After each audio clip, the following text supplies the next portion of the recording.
So At a place like Silverton. I just want to do it. Game. We ready? Now it's 5:01. Okay.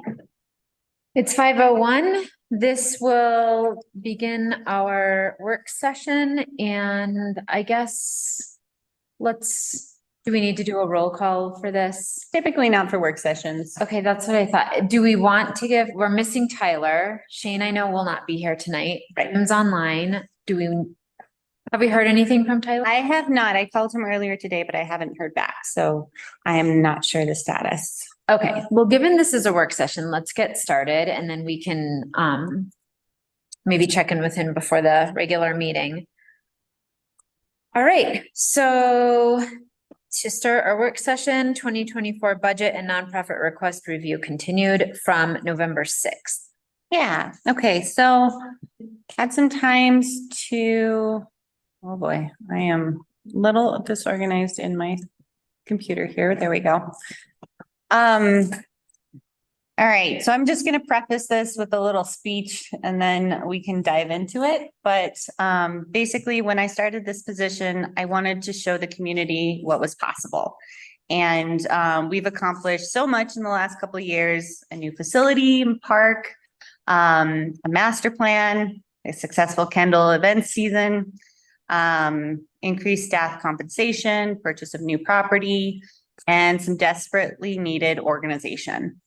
So we spent down fund balances as appropriate, and now we need to pump the brakes and allow some of those projects to be completed, focus on our land use and development code, rewrite, and accommodate our reserve fund while we have grown our general fund from a $2 million budget to a $4 million budget.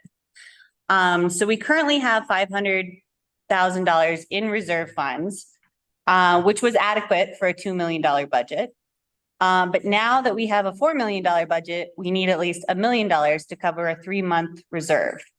And I don't even think I'm being conservative here, saying that we live in a very volatile place, subject to fires. And if we were to get a fire in the middle of the summer, for example, where we receive most of our sales tax revenue, that would put us in a huge disadvantage and a place that we don't want to be. So we have to now look at how we can shave about $200,000 off the current 2024 budget to have this 3-month reserve in 2024. You'll see in your packet that I have 2 columns at the end of the budget sheet. One is draft 2024 budget presented 11/6 work session.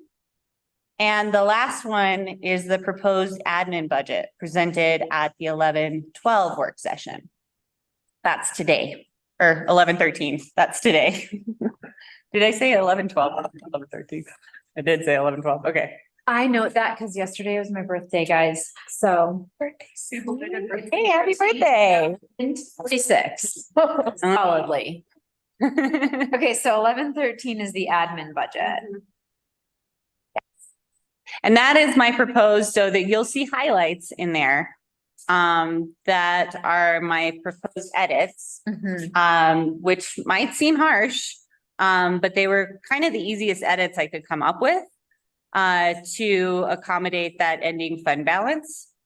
And let's see, I wonder, should I get on and share my screen so everyone can see it up there? Would that be helpful? Okay, so just gonna take 1 minute. While you guys review that and eat your food. Thank you for feeding us. Okay,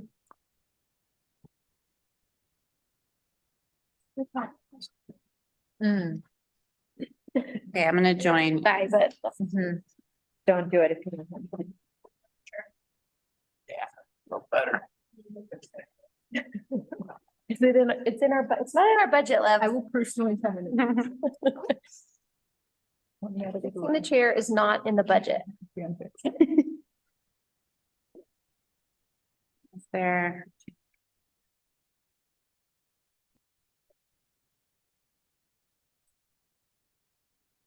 Not that we're broke. or that we, don't have the funds. It's just that we have spent down our fund balance and now it's time to rebuild it. And this is gonna happen every couple of years in local government. And I think I was just chatting with Gloria, and something that came across my mind is like how you kind of have these dual conversations at once, where we're communicating to the community and the town, hey, we've had really great summers, revenue has been really stable and growing. We've had really significant grant acquisition and grant funds. But I think to Gloria's point, like, we're also investing in pretty significant projects. Completing an EC Park was really big. We made a strategic decision as a board to really invest in town hall and town hall staff and kind of raise the capacity at town hall. That was a significant strategic investment. Yeah. And so again, I think for the community, trying to reconcile both messages of like, well, isn't town revenue way up? And the point is, it is. And we're making a lot of significant investments if we're wanting to do the perimeter trail and capital improvement, if we're wanting to repair buildings that need repairs, if we're wanting to have the staff that we need to do these big projects, that requires budget.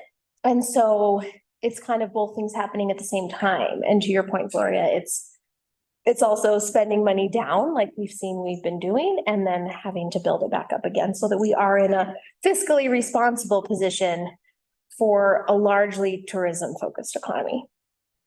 And we don't really want to save our money up over 5 to 10 years, because unless it's for a specific project, but even then it's a disservice to the community members who are paying in during that time. So there's a balance that we need to kind of walk as we navigate the budget. I've gotten that feedback from community. I was gonna say the Dang. same thing. We don't Mhm. want to pay taxes to see you guys stick it into a fund and hope that you need it later. We want to see it put to work Right. on projects that we can actually see. And I was like, well, you're not always going to get that. We'll try, but we will try and use it for the best. So yeah, when I first started, we had a big fund balance that we needed to spend down, and we did. We spent it down, and we have property now, and we have, a new facility now, but we're still growing. And with that comes these contraction points where we're gonna need to contract a little bit and assess the fact that we went from $2 million to $4 million. And that's gonna affect our reserve funds quite a bit. And I think it's hard for people, some of these projects that we're investing in, obviously an EC Park is a physical structure we can see. Great, done, check it off the box, we spent the money on that. But some of these other projects are longer term, like we have the EC property, but it didn't overnight turn into apartments for people, right? So it's hard to kind of keep communicating unless you're paying attention to all these meetings and seeing incremental progress. I think it's hard for the community members to always see, okay, yeah, what is happening with that? What's going on? And so it's not like, besides an EC, which was a big lift, I think helping folks understand that there's still big projects happening. They just take time to make them happen. And some of them aren't physical, like we have the land use and development code. And this year we invested over $100,000 in planning and helping people through the process and going through the Shrine Hill development and the development readiness. Like we've really invested in our code, which isn't the sexiest thing to invest in. Yeah. Let's be honest.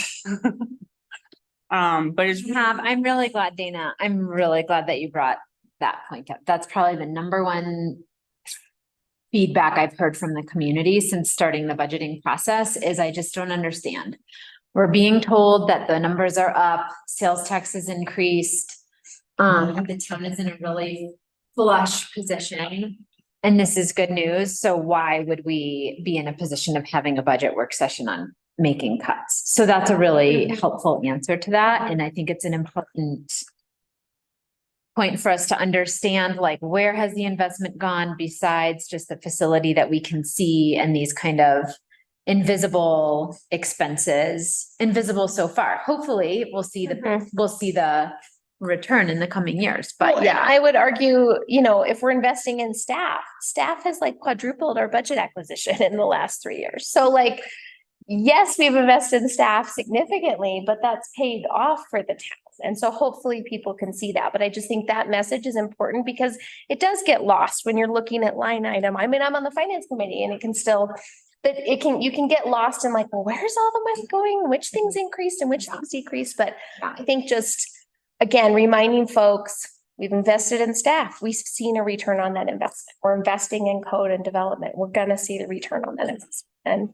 it's just kind of an important thing to raise us to the level that I think the community is asking for, that kind of is happening around us for what we're having to get ready to do. Okay, thanks. So that's my side, sorry. Okay. So I was just gonna walk you through some of the areas that I reduced. And these are just suggestions. You all make the decision. So I wanted to remind you of that. But these are suggested areas that didn't affect our service or our projects moving forward. Sure. And our first one starts on, I don't know why it's not page 3 rolling for me. It goes up. Okay, there we go. No.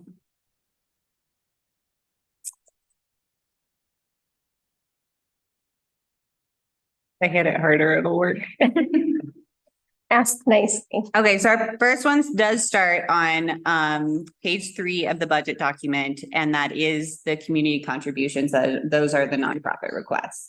And you can see in the last iteration, we had $50,000 budgeted in that line item, and that was one area. And I want to say that both of these columns have taken out the Blair Street as well. So that's not accounted for here in the 200,000 that we do need to cut. The grant match is taken out. Correct.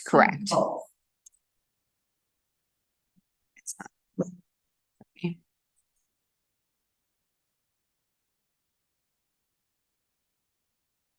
That doesn't want to move. Hold on, I'm going to stop sharing and try and share again because it's not working on my end here. I'm just going to have to reopen this thing.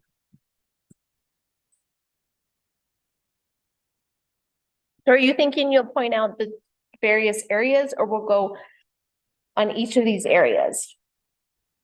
I'm just going to point out all the highlighted areas that I have put in your packet, and then you all can discuss if that works.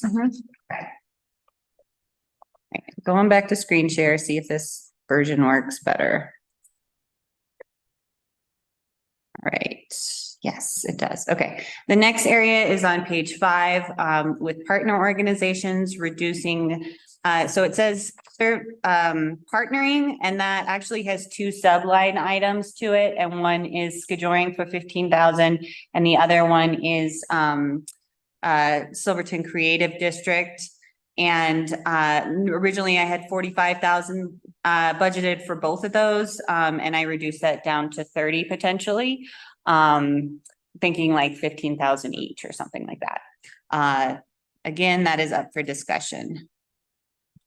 Next was in our streets budget. I want to show you like this down here. We did increase our streets budget quite a bit because we had such a big year last year. I wanted to make sure we had that buffer going into the next year.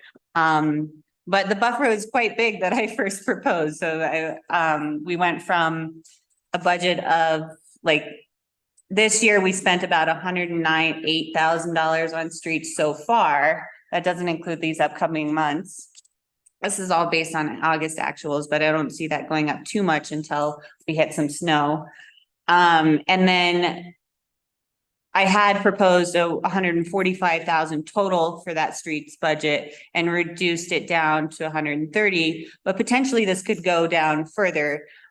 We spent a lot of money on other professional in our streets budget this year because we had to hire people to run equipment.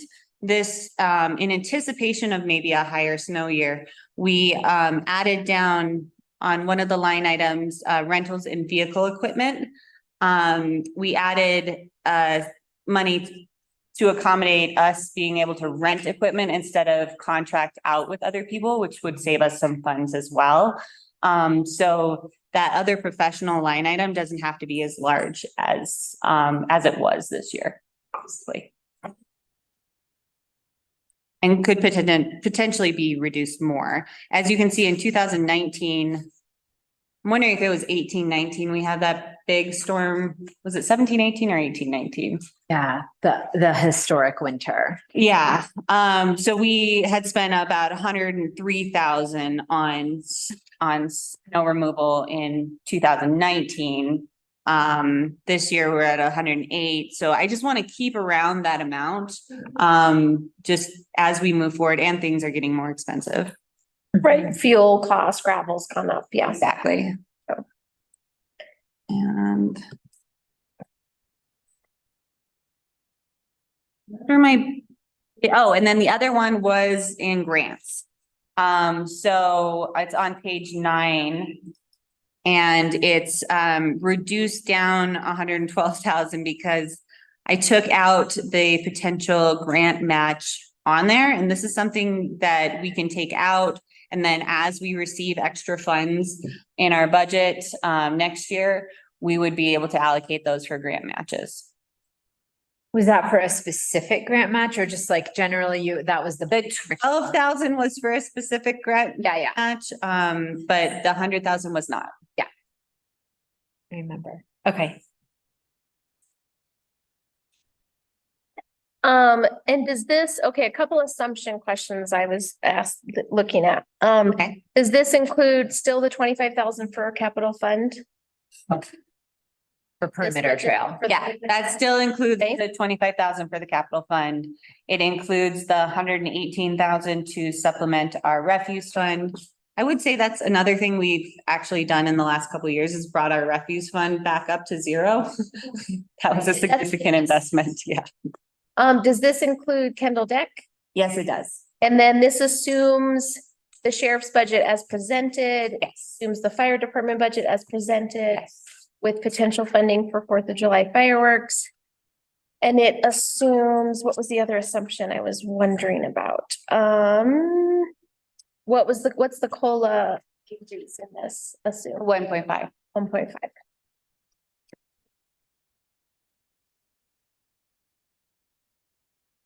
And I think I brought up last meeting, just to reiterate, it does not include additional funding for land acquisition in the category of land banking or other land acquisition and interpretive or translation services. Correct. It does. Or any additional investment in facilities that could come from strategic planning for facilities and parks. And I mean, we do have line items, repair and maintenance and operations for each facility, and those are all funded.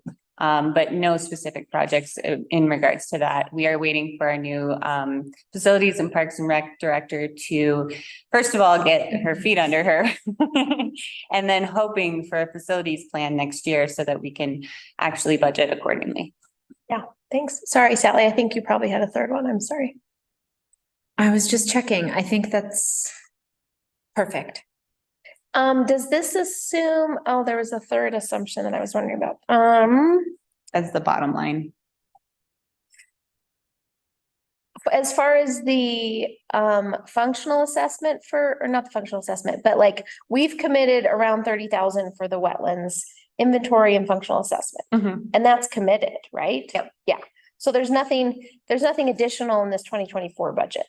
Not at this point, but if we do want to do some kind of a program, if we wanted to, and that's something that we should discuss too, is because we're going to see an update here in our next meeting regarding wetlands. And if we wanted to do some kind of mitigation program, that would need to be budgeted for.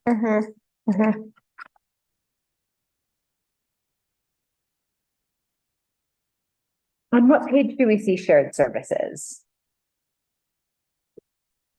Shared services as far as, Oh, just like the essential services like EMS, fire, sheriff. so we don't pay into EMS currently. Fire and sheriff are on page. 10.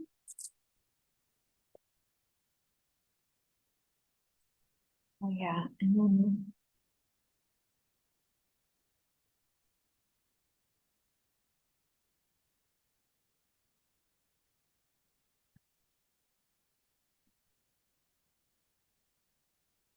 Are you ready to talk specifics or did you have more overview? That was my big overview for you all.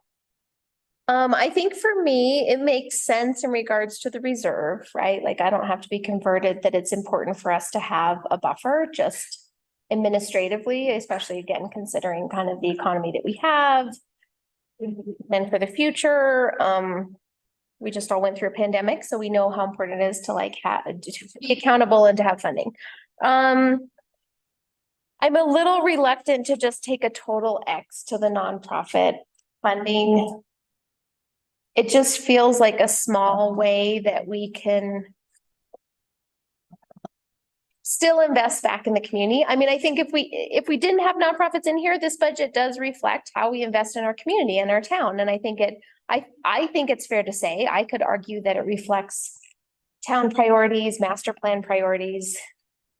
But I am a little bit reluctant to just completely take out what feel like a few areas that we can just have some community goodwill and energy. There are some, we could quibble over funding all of each of them or funding portions, but I'm a little reluctant to just totally axe that there if we had some flexibility to fund elsewhere. Jim, you're gonna have a creative idea. I know it. Bring it. No, my only question was going to be, has anyone actually suggested cutting out any of these? Yes, Gloria. Yes. Yeah, all the highlighted ones. That's what I suggested. Oh. Have we actually considered cutting these things out? I guess that's where I'm going with this, Gloria. Thanks, Jim. Great. Find another line item. It's great. In Gloria's current proposed budget, where she's trying to find 200,000 savings, yes, she did reallocate that. I read it, which is why I'm asking the question. Are you asking if someone other than Gloria is making that suggestion? I'm confused. Take it any way you want. The cutting out some of these is not even a starter. I think it's a good thought. I mean, obviously you want to get to the solution faster than everybody else. But the reality is giving back and knowing that our tax dollars are going back into the community is why we're doing this, is why we're having this lengthy discussion, is why we have these programs set in place. We can be creative, and I think we will, as this team of trustees has in the past. And I truly don't think that we're going to have as dire year as everyone thinks we are. I think we're going to end up being very surprised at the fact that revenues will continue to stay steady and stay where they are, regardless of increase in pricing and expenses. So I think if we approach this in a sensible way, we can all walk out with something that we want.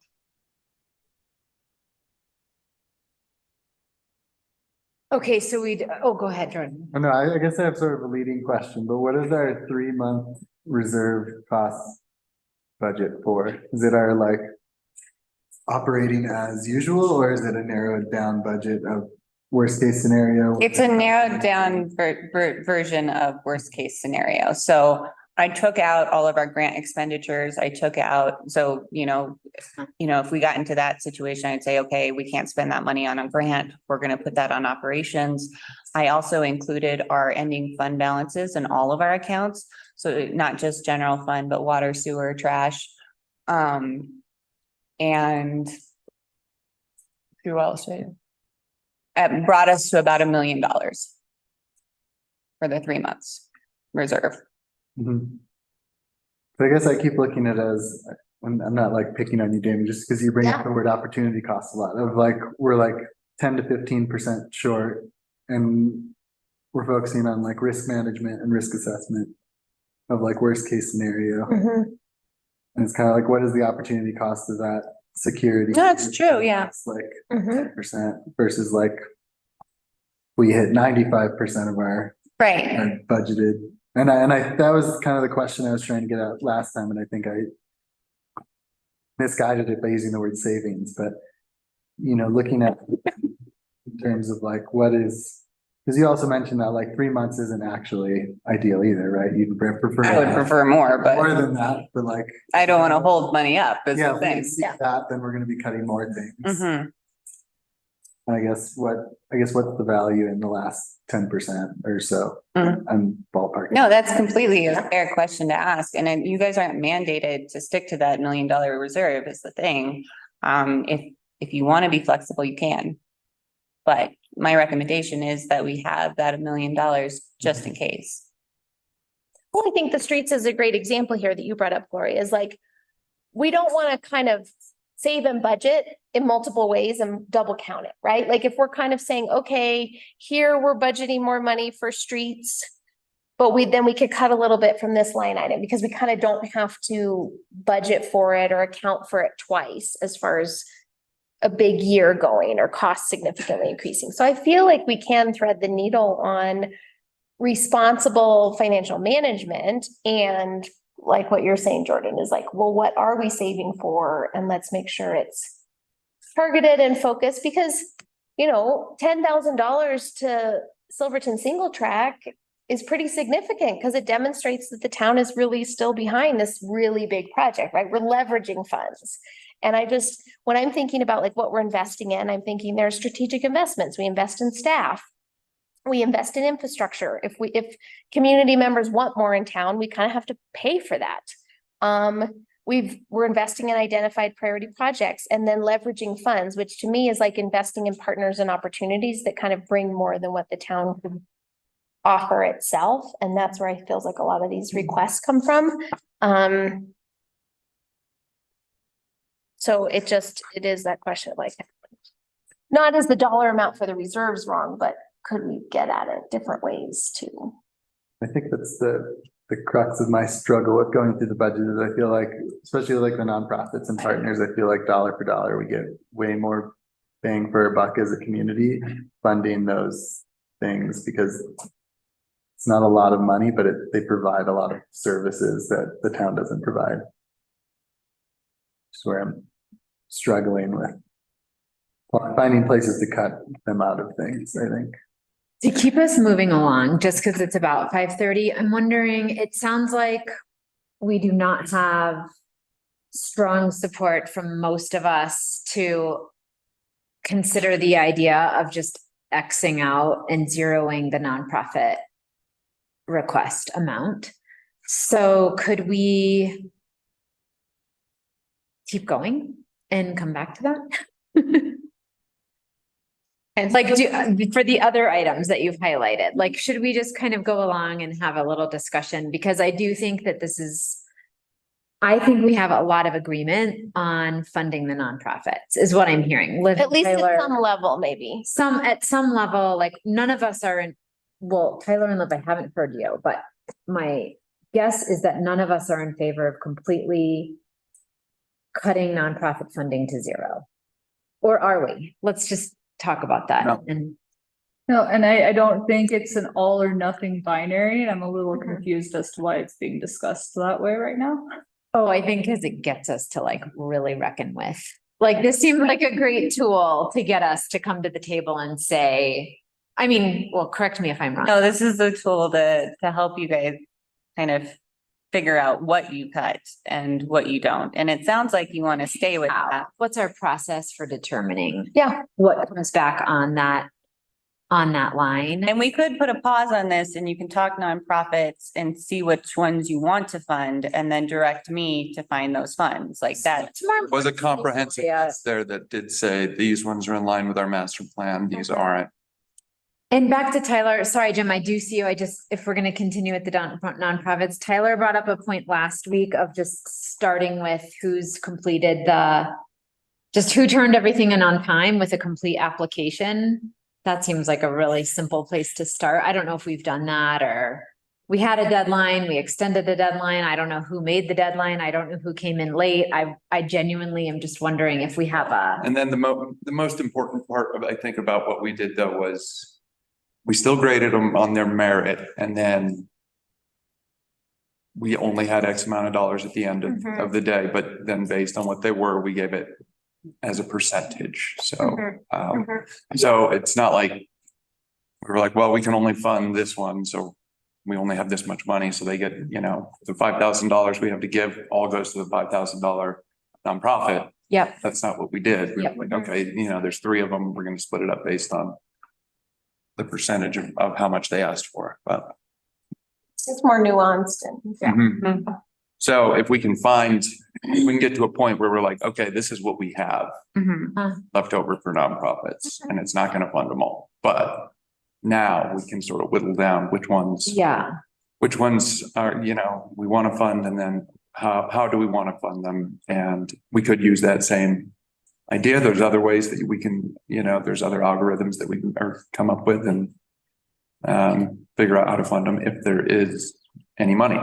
That's why I was wondering if we bookmark it and we look to these other places to try and find this money, if we know we're in somewhat of agreement that we want to come back to the nonprofits. But Jim, I don't want to stop you you had an idea. I did, thank you. Last year, according to the memo on page 3 regarding nonprofit requests, we spent 31,700 and change funding all the nonprofits. Obviously, this year there's been additional requests and several new. I'm sorry. Sorry, we spent 56,000. Last year? I'm just looking at the memo. Oh, that right memo here. on there. Page 3. If we froze everything to 2023 amounts awarded, and obviously increase that number a little bit to accommodate some of these new requests, everyone gets a little something. Everyone gets funded, and that true buy-in between the town and these groups is still there. The participation is still there. Without going into the larger requests for 2024, we're just looking at mechanisms on how to fund people and have everyone feel good like they're getting funded, while obviously trying to cut and lower that overall number. Just a thought. I like the creative thinking, Jim. Yep. We say everyone gets half. You have. I mean, there's lots of ways that we could split the pie here, but I think what we're saying is that we'd really like to use this as a way to redistribute in a certain way. I mean, you could argue the town has not historically spent $50,000 on nonprofits year over year. That's not what we've done in the past beyond the last year. And then the year before that, there was a smaller amount. And also the town hasn't had the revenues. You know, some of these requests, we can nitpick over them. I don't love funding staff time. I don't think that's super sustainable for an organization, but still, I feel like there should be a way to look at some of these and find ways to fund some. So I like your idea, Sally, of maybe going and looking at some of the other options. Gloria, you mentioned the streets. What you've proposed could maybe be even a little bit less. How much less, or what are the numbers we're actually talking about here? The streets could be there.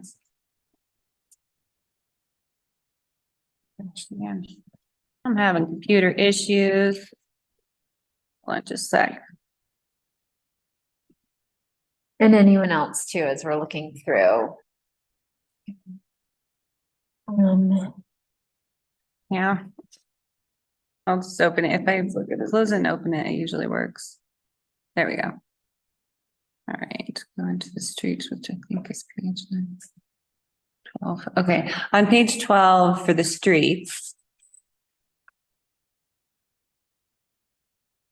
That $20,000 other professional, I mean, if you look at fiscal year 2020, 2021, 2019, it hasn't really been used Mhm. to that extent. So that could be reduced and hopefully if we don't have such a big year, and that, I mean, if we reduce that, I would like to have $110,000 left in the streets. Mhm. Mhm. Yeah, so we still keep the rentals up there, but we maybe decrease the other professional in Right. services, yeah. No, I would definitely still keep the rentals up there, just because it would save us money in the future and have that reserved. But if we could, our end for the street maintenance to be 110, that would be ideal. What does the board think of that reduction? And that would give you all $20,000 more to play with. Taking the other professional from street maintenance to zero and making sure that the total services for street maintenance is around 110. Do we have opposition to that?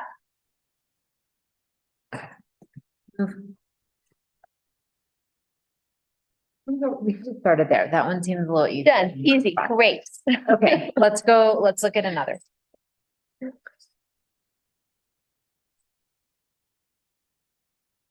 It seems like the other two are the harder ones. They're both nonprofits and they're partners. Right. For the grant one's pretty easy. For the grant one is pretty easy, because I see us, I mean, to Jordan, but your point I think is valid, like, if a super phenomenal grant comes along and we need, can't we use a little bit of money from our reserves? Like, again, at what point is this reserves, what are they earmarked for? If we get through most of the summer and a great grant comes along, isn't that a great time to tap into those reserves? How do you feel about that? Yeah, I'm okay with that.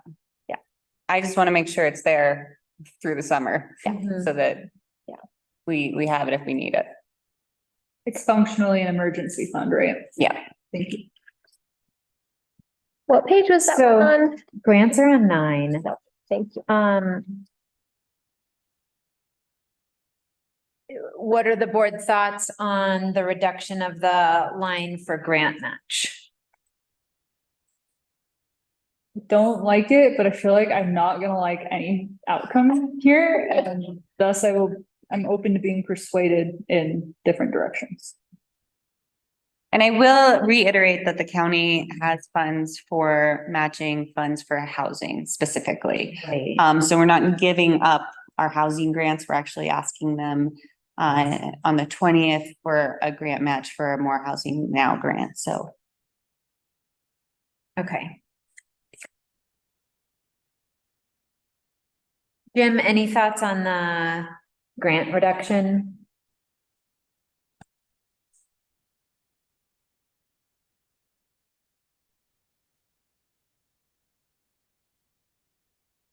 I want to utilize all the funds. You want to keep the grants in the budget? I think grants are there for a reason.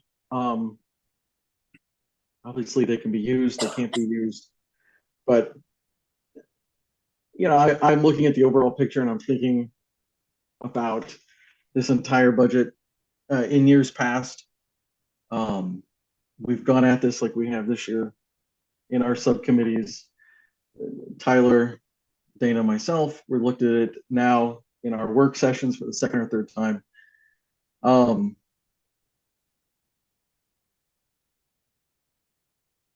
I find it interesting that we want to fund these projects. We want to save money, but we can't do both. I love the fact of saving, but I still think that this money needs to be utilized, needs to be earmarked. It can't just be sitting there for a rainy day, or at least not the $1 million amount. I think we could do all these things if we weren't being, and this is my word, this is no one else's. I use the word ultra conservative. And I think a lot of this discussion, I think a lot of this could be put to bed, and I think we can move on with this. And make it a little bit easier for all of us if we were to loosen up the strings a little bit. I know that's not what you would ask me, but that's my answer to almost everything. So I'm wondering, Jim, if there's a way here to, because this is sort of a judgment call, this particular line item, it's a judgment call every step of the way. Of So course. it is a little, to me, it feels a little safer to leave in than something potentially like, oh, I don't know, that is sort of, if it's budgeted and then it sort of must be spent, or there's this kind of, I mean, we have to budget for the things that we need to spend, but if we have a grant come along and we look at our reserves and we think this is a good risk for us to take, we just don't match that grant. The money can still be in the budget, but it isn't at risk for sort of an automatic expenditure. It looks like it's taken out of our general fund. It's visibly on paper. It's there identifying that as a value to what you're saying, Jim, in the terms of reinvestment. But when it comes time to spend it, it's not like we're building a building with it. We can look at it and say, there is this grant available. You can weigh the pros and cons of the impact of the grant in the community and then determine whether or not the risk, kind of like what Jordan was saying, whether the opportunity cost is overweighing the savings, or, you know, like, is it time to reinvest in the community versus holding that money in reserve? But couldn't you then argue that we don't need it as a grant line item here, that it should go be invested in interest-bearing accounts as a reserve amount? Or am I thinking about this not correctly? I thought we were just gonna strike it off of the grant line item completely, and then if a grant that's worthwhile comes up, we're gonna take it out of our emergency operating fund. Well, that was what we discussed. Jim, I think, was arguing that we keep it in. Were you? He wants to No, see it it was in there. not. Okay. Oh, Nope. no, I would concur again. Thanks. I was on this, for that. okay, Okay, Way to so go, it can finance. come out, but in the event that the grant opportunity comes along, that's the point of consideration for this. right. And also, That makes I am sense. totally comfortable with that. And- Thank you. and like you guys said, I think, you know, looking at the risk reward of a grant, they're much easier for me, I think, than, I mean, because we're leveraging that money. Like, if we're getting a 90-10 grant and it's through a state program, Mhm. like, yeah, I'm gonna feel really comfortable saying, let's go ahead and do that. I mean, the state isn't gonna, you know, not deliver unless we don't get the grant. And if we don't get the grant, that's fine. The money goes back in, like, we don't lose the money. So, Yeah, so I was actually fine keeping it on the line. well, but if we take it out of the line, then we can fund the nonprofits.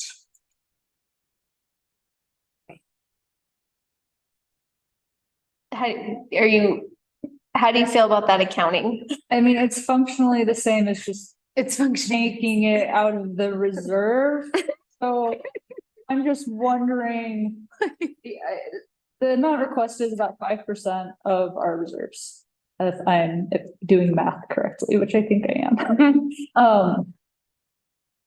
Maybe Jim and Jordan are right. Maybe we just loosen the straps a little and justify the 5%. I'm thinking about, I know my only context for this is like corporate and household budgets. And you always want to have like this emergency fund, these reserves available. But if there's something that has more payback, more return on investment, then it actually costs to put into it. I think I've seen a lot of contexts where people say that's a worthwhile investment. Those are my thoughts. And it's kind of fungible. Go ahead, Jim. And thank you for everyone being more eloquent than I am. I'll be the first to say it. You guys are terrific. What's our rate on investment? We're investing into these nonprofits. We're investing into these programs because we know we're going to get a better rate of return than we are if the money sits in an account. We already know that.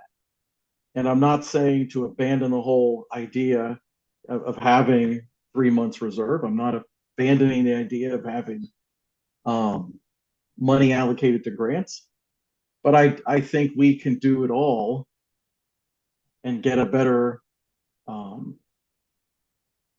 ROI, rate on investment, because that's what this is. This is an investment back into the community, back into the men and women, the families that are putting on these events for all of us. And we get that back in tax revenue. That's how I see it. I have all these And- like deeper questions now, like where does this fund sit? And is there a like actual rate of return where that fund sits? Like, So we have invested $500,000 in CDs right now. what is the rate? on this? But this is more of like in our ending fund balance, so it's not exactly cash in the bank. Like, we don't have this money sitting in the bank that we're gonna take out and put in a reserve. This is more of kind of a moving target ending fund balance, basically. And what we're going to do next year, Finance Committee is kind of aware of this, but we'll be doing, where we have a higher interest, bearing account. We'll be taking out that month's amount from that higher interest. So the money that is sitting there will be in, it's at 5% right now. So hopefully it stays at that. And then will be moved over that month to pay our monthly costs, basically. So we'll be creating interest. We will be using interest-bearing accounts even for money that's just sitting there. Okay, thank you. Mhm. That impacts, I think, my feelings on this general situation.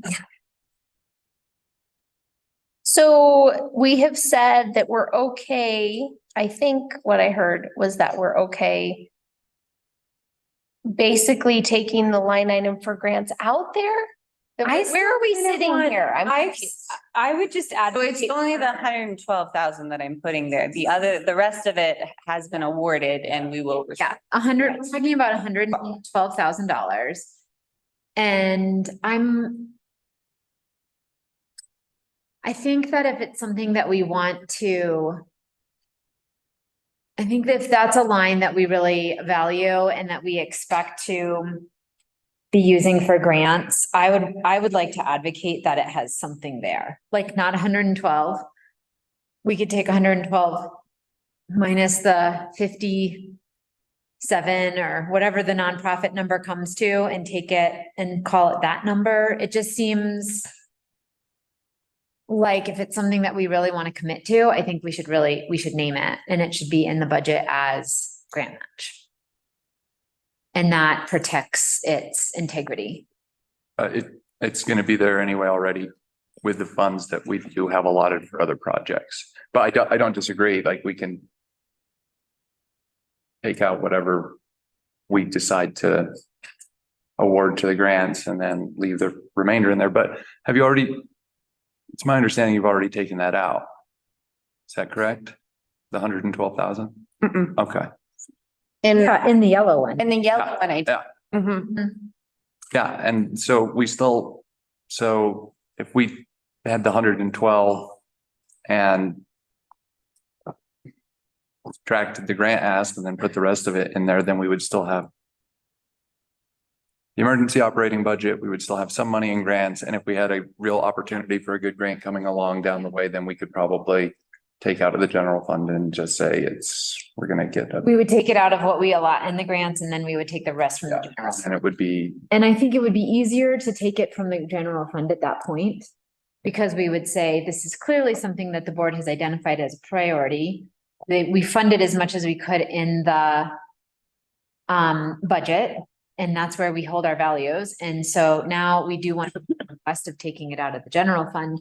I just think kind of decision-making wise, it just sets the board up for greater success to support an opportunity that comes along like that than saying, okay, well, then let's go into the general fund for this. Then it sort of, to me, opens up that door for lots of requests that come down the pipe for the town to fund.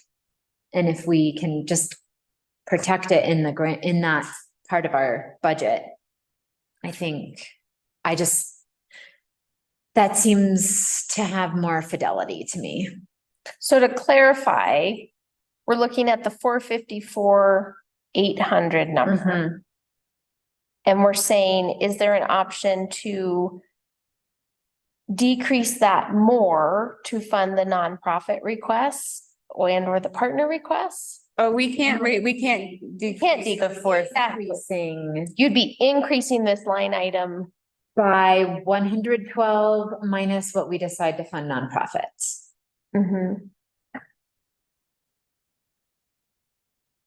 But that still won't ever get our totals still down here won't add up. Yeah, We still won't find, I'm like really confused right now with this conversation. We're talking about increasing this line item for grants, which Gloria's already subtracted the money from that. And then we're talking about taking some of that to put towards the nonprofits. That still puts us under what we want for the reserve fund. So if we want to be under what we want for the reserve fund, We have to take the whole thing out. yeah, like why are we like kind of doing this dance around just stating that we're gonna be under the reserve fund? Okay. I'm like, sorry, I'm not trying to be rude. I'm just a little confused. like, we have to have a values conversation right now. We have to say, should we fund all the nonprofit requests? Should we fund all the partner requests? Should we put back some more money? Because the 454 is kind of we have to commit that, right? Yeah, That's like committed. grant. That's Yeah. committed That's why I'm advocating to increase to it. increase it, because it would mean that we would have allocated funds and sort of in doing so, created a framework for the board to make a decision about an upcoming grant opportunity, saying, this is something that we've identified in our budget. We have $50,000 in our grant matching funds. This grant's requiring 100, so we need to find $50,000 someplace else. We think it's reasonable that we would take that additional money unbudgeted out of the general fund because the board has agreed that funding grants and matching grants is doing what Tyler explained. Well, I guess and I agree, like I'm all for funding the grants and I'm all for funding the nonprofits. I guess my confusion stems from like functionally the end result is. Yeah, how do we get to this different bottom? So like, why don't we just talk about this end result and if we're okay with it, which is being under the reserves that Gloria wants. Totally. Yeah, we have to decide on all of those components. Like, sorry if that's being a little too blunt, but I think that's where I was getting lost in the conversation. because yeah. The math is not. Yeah. Clear is good. Well, and I guess the other question is there anything else on here? Like, these are the budgets Gloria's taken a first stab at. I don't want to rehash the whole budget, but Jim always has great creative ideas, thinks creatively. Shane does as well. Like, is there something we're not thinking of here? That. Well, and I really just quickly to Liv's point, I just wanted to say my interest in like, I understand that's not going to change the bottom line. But if we're like mentally kind of agreeing that we're going to do this anyway, like when the grant Yeah, is long, You're saying. I would rather just Put it in. put it in. I totally get that. I think where my confusion was stemming from was this kind of like nebulous discussion about the grant money, and there was no stating like we're just going to drop that reserve number. Yeah, sure. I think we just need to be blunt about that. Yeah, agreed. And yes, there are other places in the budget, Dana, to head in your direction. We have 5 minutes before our sort of deadline on this. Are you so clear? Jen. So clear. we also haven't addressed the nonprofit funding specifically, if we wanted to zoom into that, or if we want to just accept it as its total amount. And then, yeah, scanning the budget for other potential. You said something a second ago about putting that grant money back in, but then subtracting the amount for the nonprofits and keeping the leftover in the grant line item. I like that idea. How does everyone else feel about that idea? Meaning putting back No, I don't in even half of the 112 that Gloria took out? Yes. Unless I misunderstood you, Sally. No, I threw that out. Okay. That's exactly what I. I thought that was actually a pretty solid idea. Are you with us, Jim? Are you with us? And earlier you had mentioned the 10%, would it be that bad to be 10% under our intended reserve balance? I had pointed out that the nonprofits alone are 5. So with Sally's idea, that would put us right about at like what, 10.2 something %. So finance director, give us some feedback here in regards to values, preferences, best practice moving forward. Well, I mean, I told you best practice is 3 months Yeah, you're, out the window, so, values. yeah. But I mean, like, Jim.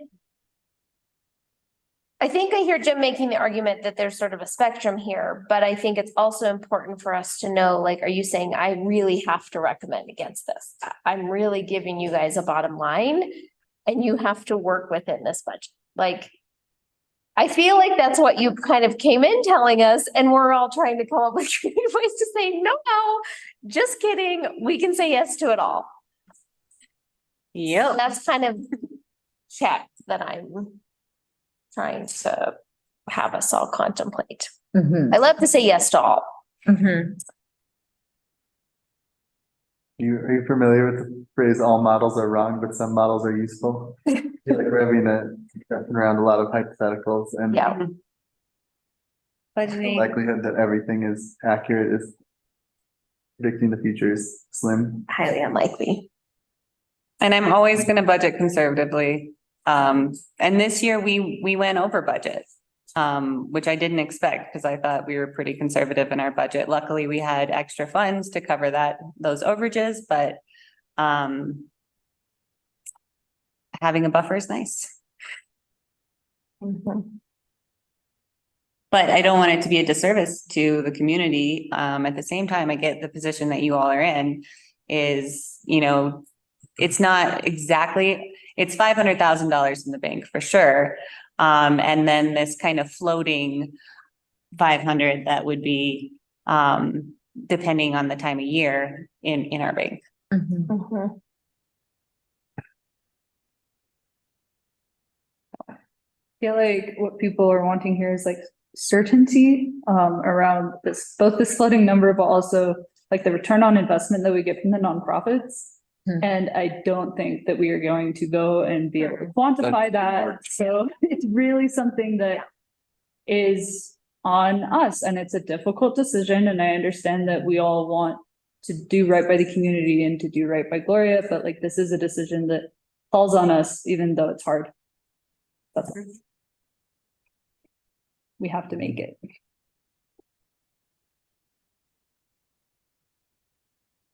So what do we want to do? Well, if it's best practices to have 3 months in reserve and we don't have the money, then I think taking whatever we do have and giving it as a percentage to all of them based on their merits, or Mhm. to make it fair, not giving any money to any of the nonprofits.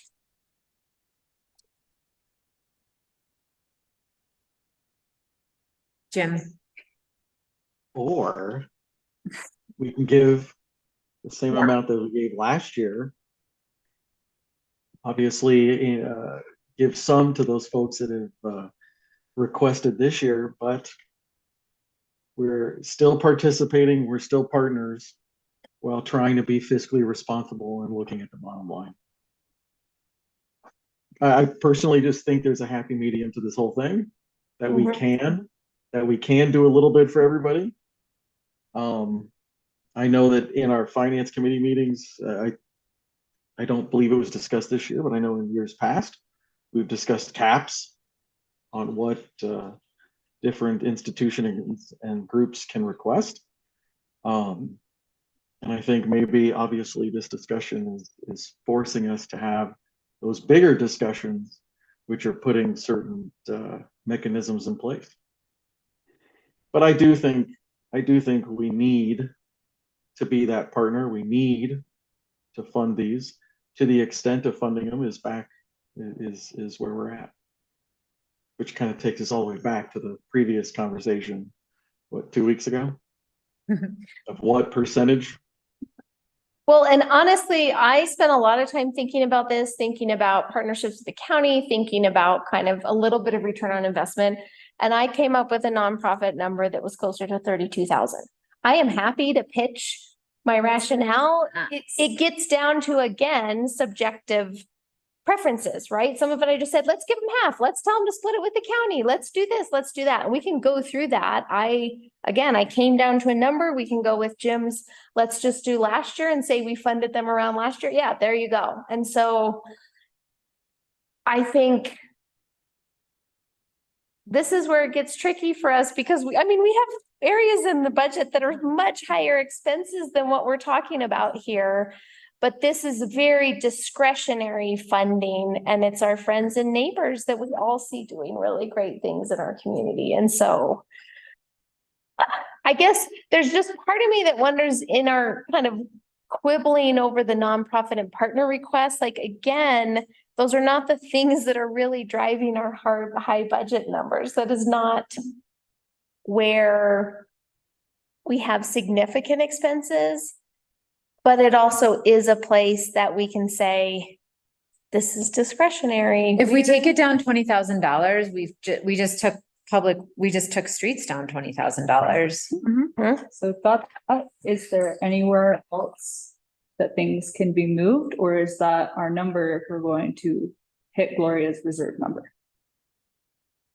And I also, yeah, right. Like, we need to decide how committed we are to hitting Gloria's reserve number. How sticky do we want to make that for Gloria? I don't think any of us want to. I think we all recognize the mutually uncomfortable situation that we're all in. And I also think that we're out of time to work through the nonprofits one by one. And I hear so many, there are different possibilities. And I wonder if there's just Gloria, it sounds like direction for you is the board is not hugely supportive of completely cutting nonprofits. I'm going to put myself in that boat. And I wonder if there's a way to run through a couple of different scenarios, sort of like the Dana. Like, this is how Dana went through and she reduced it to 30. And this is how Jim went through and he reduced it to 30. And this is reducing it to Percentage. percentage. Like, If we have the consensus that we want to keep nonprofits, we Yeah. don't know how much we want to fund. Then if we came up with a short criteria that you all could grade them, and then maybe I could yeah, put that all together so that you could do it, like you said, you had your list. Well, maybe you could put that in a Google form and you could put your list in a Google. Yeah. You could put your list, and then I could put those together and present those as kind of a total. reducing from like 57,000 to 53,000. That doesn't feel like a good use of our time or your time or anybody's time. Or the nonprofit's time that Or have the sat nonprofit on these time. calls And twice. nonprofits put a lot of time into hitting this. And having a system in place, because these are our friends and neighbors, and I feel accountable to every single person on this list. I'm like, oh my gosh, how would I ever look this person in the face again? I'm gonna just feel horrible if there isn't a structure that we use to evaluate. And if we say, if our target number is $30,000 and we find, the 30,000 from, okay, we have to take it out of the grant match, I let that go, or, we have to find it from someplace. It sounds like we're all very much in favor of funding nonprofits at some level. And I think that probably translates to future budgets. Like, I suspect there is going to be a continued value in this community for the town board, for the town to have a line item for funding these kinds of requests. We've sort of set the expectation, right? We see people come and ask us for this funding now. And I think we do desperately need kind of a criteria. You submitted on time and you met all the requirements, you get X percentage of points. You fit in the master plan, you get X percentage of points. Like, we're going to be here year after year, and maybe we don't get the perfect criteria this year. We just have to make a decision. But I think putting it on maybe a finance committee work session or something for the future, so we have. Well, one more novel idea.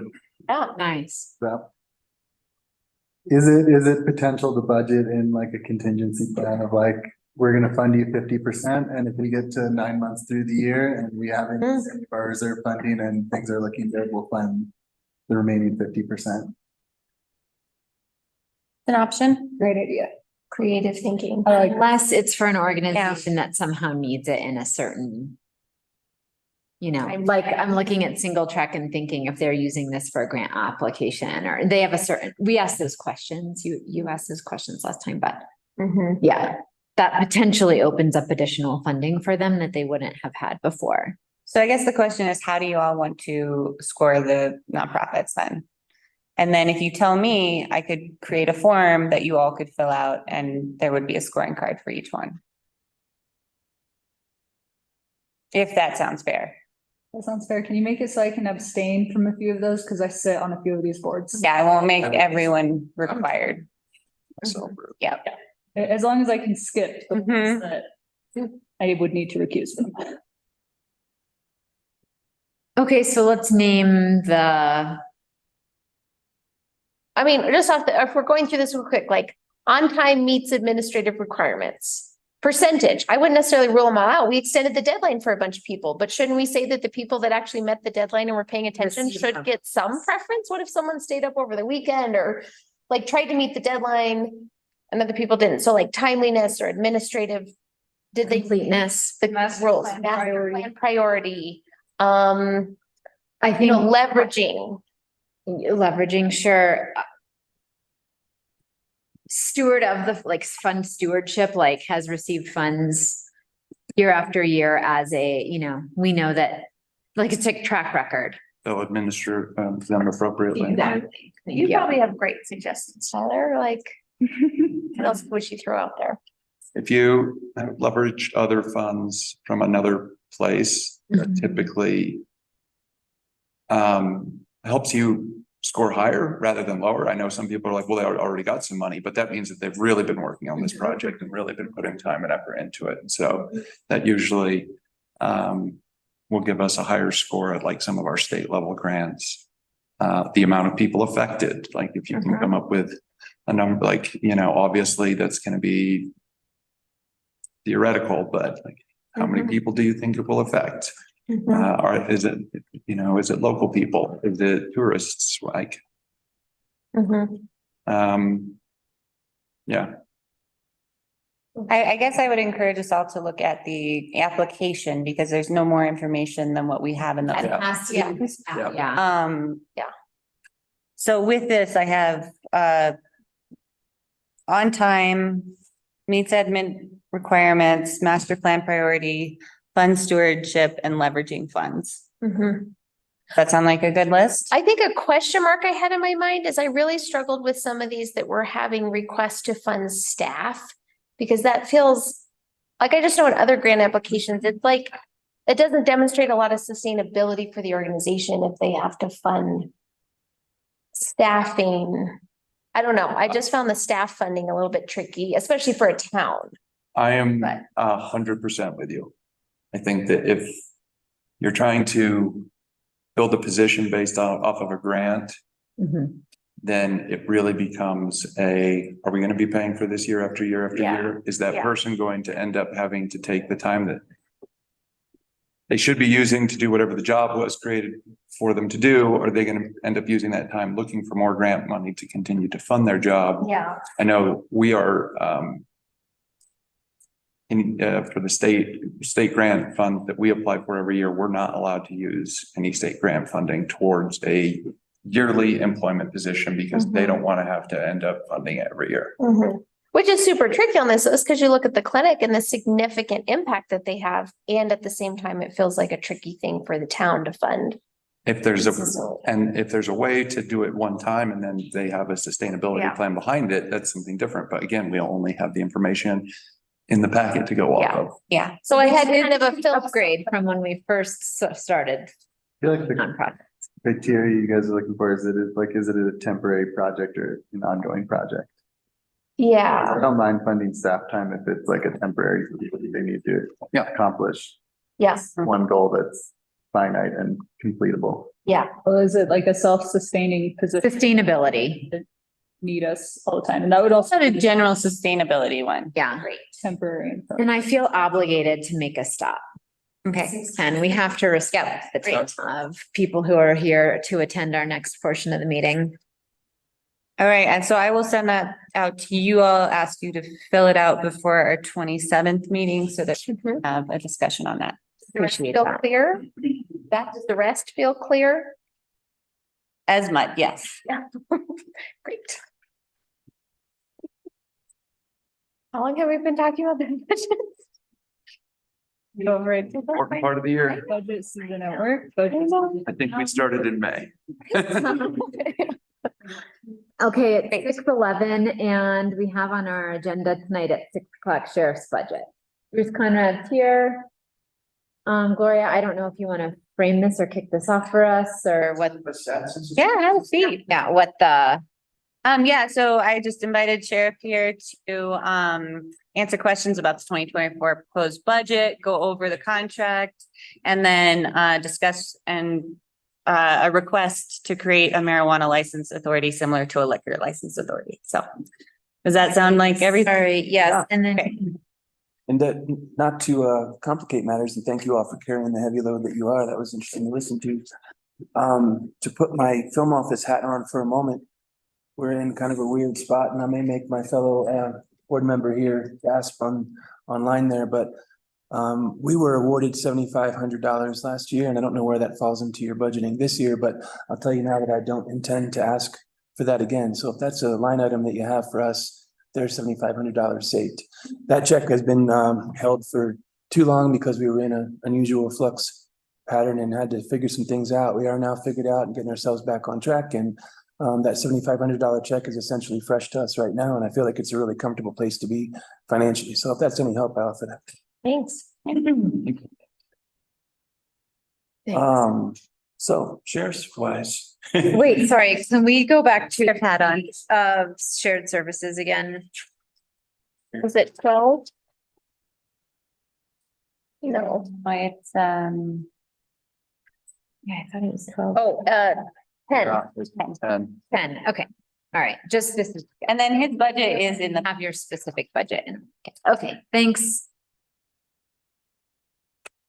Over to you, Bruce. So as warned over the past 2 to 3 years, we are going to be in need of a budget increase for 2024. That's basically due to staffing. We've been understaffed for many, many years and doing an awful lot with an awful little. I love your como pocos.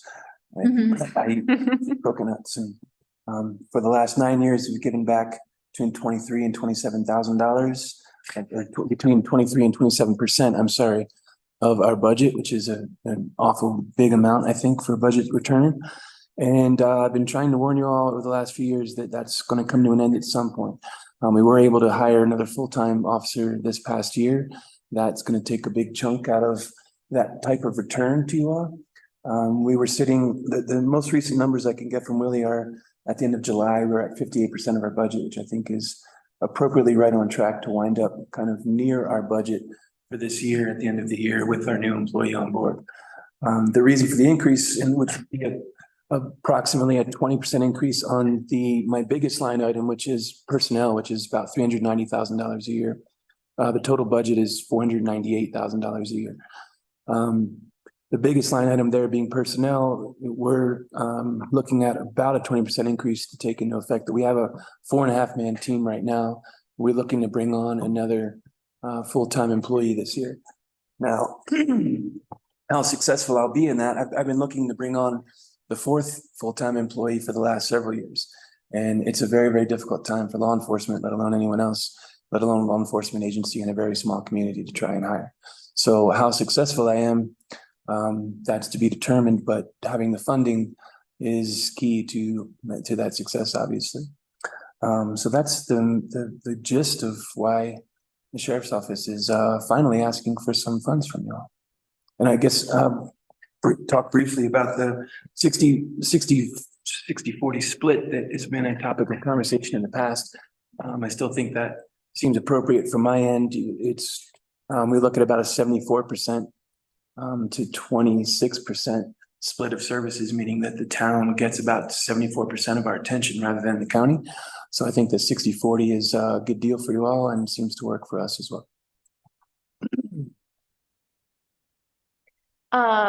Thanks, Sheriff, for joining us. Could you speak a little bit to kind of what you're observing?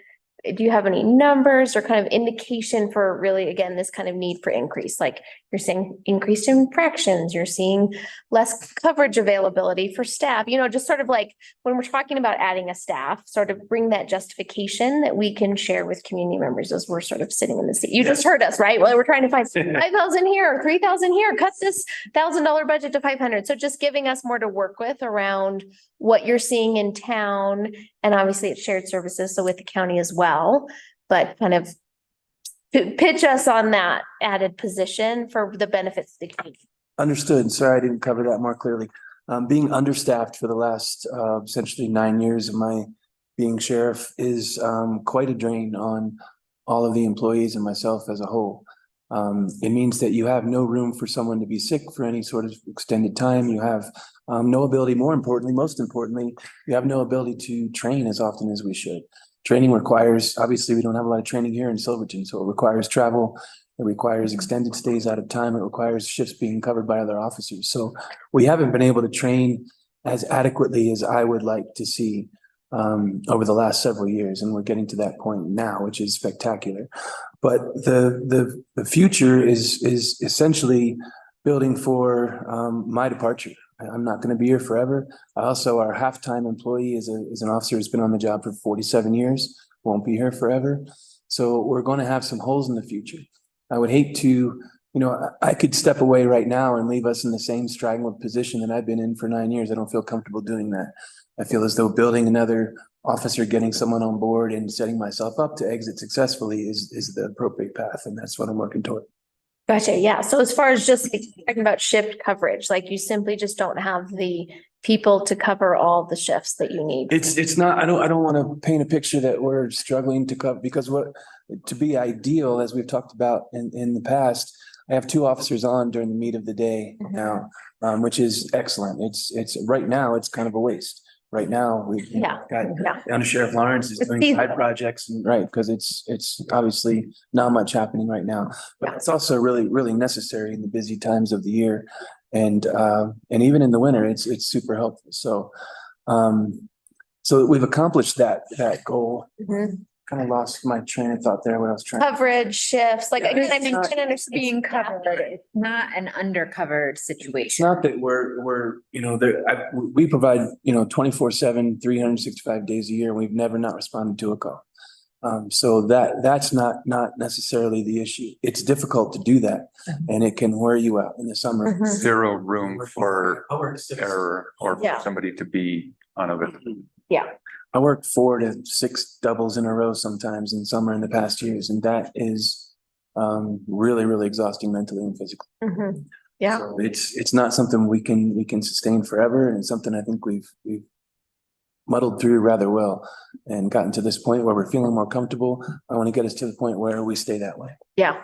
Well, and I've brought up different chamber meetings where we've heard about the significant increase in visitors that we're seeing to the area, so I don't see that need. So yeah, again, as we're talking to the community about our budgets and what's happening in our budget, it's important for us to be able to communicate the need, the justification, and then what value people are getting for how we spend taxpayer dollars. Understood. Yeah.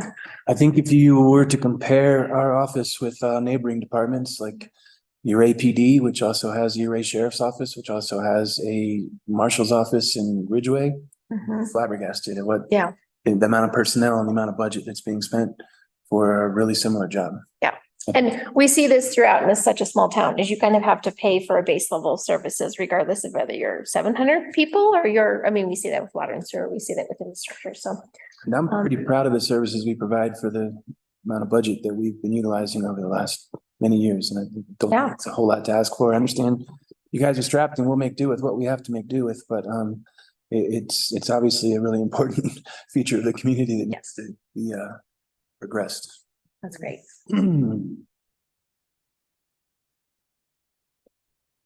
So right now, Gloria, in this budget, that we have here is the 369,000, wait, sorry, hold on.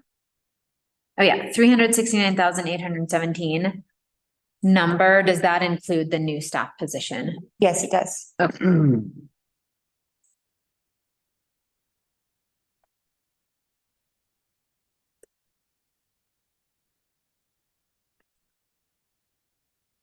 Other questions for the sheriff? I was just wondering about the contract. So this is the 2023 contract, right? So we would be updating this. Correct. Okay. So we're not approving, the contract in front of us is not the updated 24 contract that we would be. I mean, that is the contract that we would put 2024 on. Gotcha. There shouldn't be, like, the contract in front of us is, okay, yeah. I love to see you and hear from you. I think it'd be super helpful. Maybe like after the summer season, just to debrief. I just think that's really helpful from the community perspective. I know it's schedule it in between the time that everybody needs to take off because everybody's so strapped in November. But yeah, I'm just looking in here about, there was something in here about like quarterly update or something. I just think it'd be super helpful. So we'd love to hear from you and, you know, make kind of a summer debrief of how it went or things for the town to be aware of, or I just think it's good to hear from you guys Understood. here, just to Always willing. know how we can support. Thank you for that. Yeah. I'm sorry, the shoulder seasons are the best time for that. It's also the best time for me To get away. get out of town. Yeah, exactly. As you guys wanted me during budget Yeah. season, and I was not to be Yeah. had, so Yeah. glad to be back. Understandable.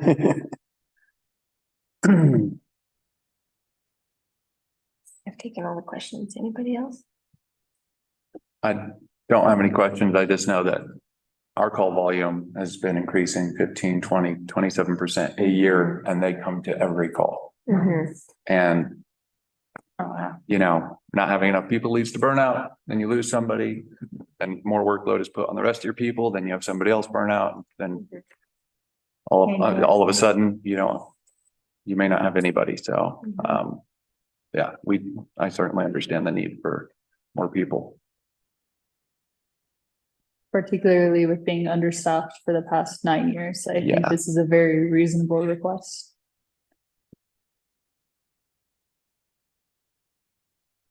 We did get 58,000 back for our contract for last year because you didn't fill out the position until June, right? Yeah, actually, This year? I came on, well, July. no, actually it came on, yeah, beginning of June. Yeah, we budget for it so you can recruit. Yeah. Jim or Jordan? No questions? I like what our sheriff is doing and whatever we can do to help him, I'm up for it. Great, so I'll update this contract and put it in your next packet. So we can start these contracts before the 11th so that Willie can get them in time for his meetings. Nice. That's the goal. Great. Is that quarterly update in your contract, Bruce? Did Dana refer to, I think it has been, we've just all kind of. yeah, I know. decided Well, that- if you're short-staffed, it's probably hard to make quarterly And updates. it- I agree, though. It's nice to have you here and I think it really matters. Well, I'm happy to attend, and it should be easier now that we have another person on duty and Also, we'll have another one coming on. for the verbiage, you can always send Steve because I know he loves coming to meetings. It says the sheriff or. That's okay. I saw that actually, and that is right. And now I remember. Well, and maybe, I mean, again, it may not even be quarterly. I mean, we can keep that in there, but just figuring out what the best time of year, because obviously middle of summer, that doesn't work. Middle of winter. that- Yeah. Summer season is when people finally get to take their vacations and do what they need to do. And so maybe it's before summer, but just, yeah, having a conversation about how's it going, what's happening, what do you need, what, yeah. What are you seeing? I think May and November are pretty ideal. Okay, for- Yeah, For me, that's my, Yeah. preference, but. that sounds awesome. So maybe it changes from quarterly to just Mhm. twice a year or something.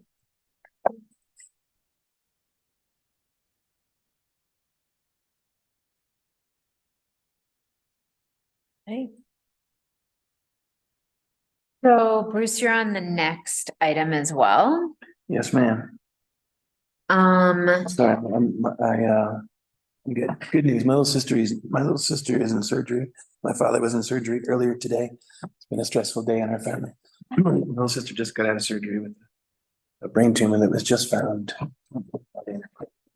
I'm so sorry. Yeah, so, but really good news just came through my phone. She made it through the surgery, which that was a question. So, okay, moving on. Two things actually before you. It's listed as just the request for a marijuana authority. Let me back up a little bit, and I've put in your packets previously some explanation of this, but it's been some time ago now because I've been on the agenda a couple of times and been taken off for whatever reason. But I'm here now, and I've got two requests. They're kind of in the same vein, but they're different aspects of it. Let's start with, so we have a liquor authority that's run by Judge Edwards here in the room behind me, and it works very well for what we do with it. Some of the benefits are that when someone is reapplying for a license, I have input on whether I've had issues with that business throughout the year, kind of thing. When someone is coming in for a license, we can do appropriate background checks and make sure that that person getting a liquor license is someone who's appropriate to have a liquor license, and that they understand what the sheriff's office expects and what our community will accept as far as that great responsibility of having a liquor license here. That's worked rather well, I think. And the issue that has come up is that I have a case that is now from May of 22. I've been trying to get this dealt with since May of 22. The judge has had to recuse himself because it involves someone within this building. And it's been bounced around to the town attorney, to county court, it's just been bounced around ridiculously. And we're at a point where what I need is an alternate judge appointed to the liquor licensing authority. It's really simple. We've got Scott Jackson, who is already Or marijuana. to For the liquor, this Start is now with the liquor. request from that. Ah, Kind of two yep. aspects to this. I see you're building our So, background knowledge. Right, so we have the liquor licensing authority in effect. We have Judge Edwards, who's the authority. In our normal municipal court, we have Judge Scott Jackson, who acts as our alternative. I've already approached him. He's happy to do it. What we just need to do is have your consensus to appoint a alternative judge for the liquor licensing authority that works in the same way as he does for the municipal court. Now, before you get into that, I would also request that right now, the way marijuana works is that it comes before you. And that's all fine and dandy, but it would be a lot more streamlined to have it work in exactly the same way. It's a very similar circumstance for both the community and the person applying. It's a very similar set of circumstances for when there's issues that arise. And for instance, there was just a one that was reissued that I would have had issue with, and I didn't know anything about it. I'm not asked anything about it from you all, and so it's just rubber stamped, and somebody goes on another year. So what I would request that you guys consider to do, and I've run this by the town attorney, he's put it back on your court, is that we, in the same way we have a liquor licensing authority, we have a marijuana authority. With the state, it works exactly the same way. We are a dual licensing authority. So both the state and the municipality have to issue the license, and they both have powers of revocation and whatnot. But right now, it's set up to come before you all, and so that's one of the downsides is that, for instance, you all just renewed someone that I wouldn't have voted to renew, and I can explain why. But also the reasons for that are something that I don't necessarily want to air in a public meeting in front of the entire community as well.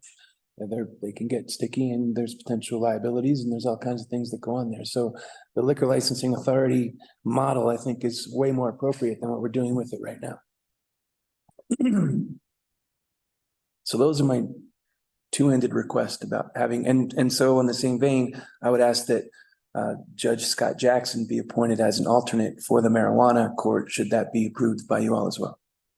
But otherwise, the authority would be Judge Edwards. Correct. Unless he's an they're- alternate. Unless he Yeah, has need gotcha. to recuse or he's on vacation for Yeah. an extended period of time or sick or what have you. Gotcha. Mhm. Yeah.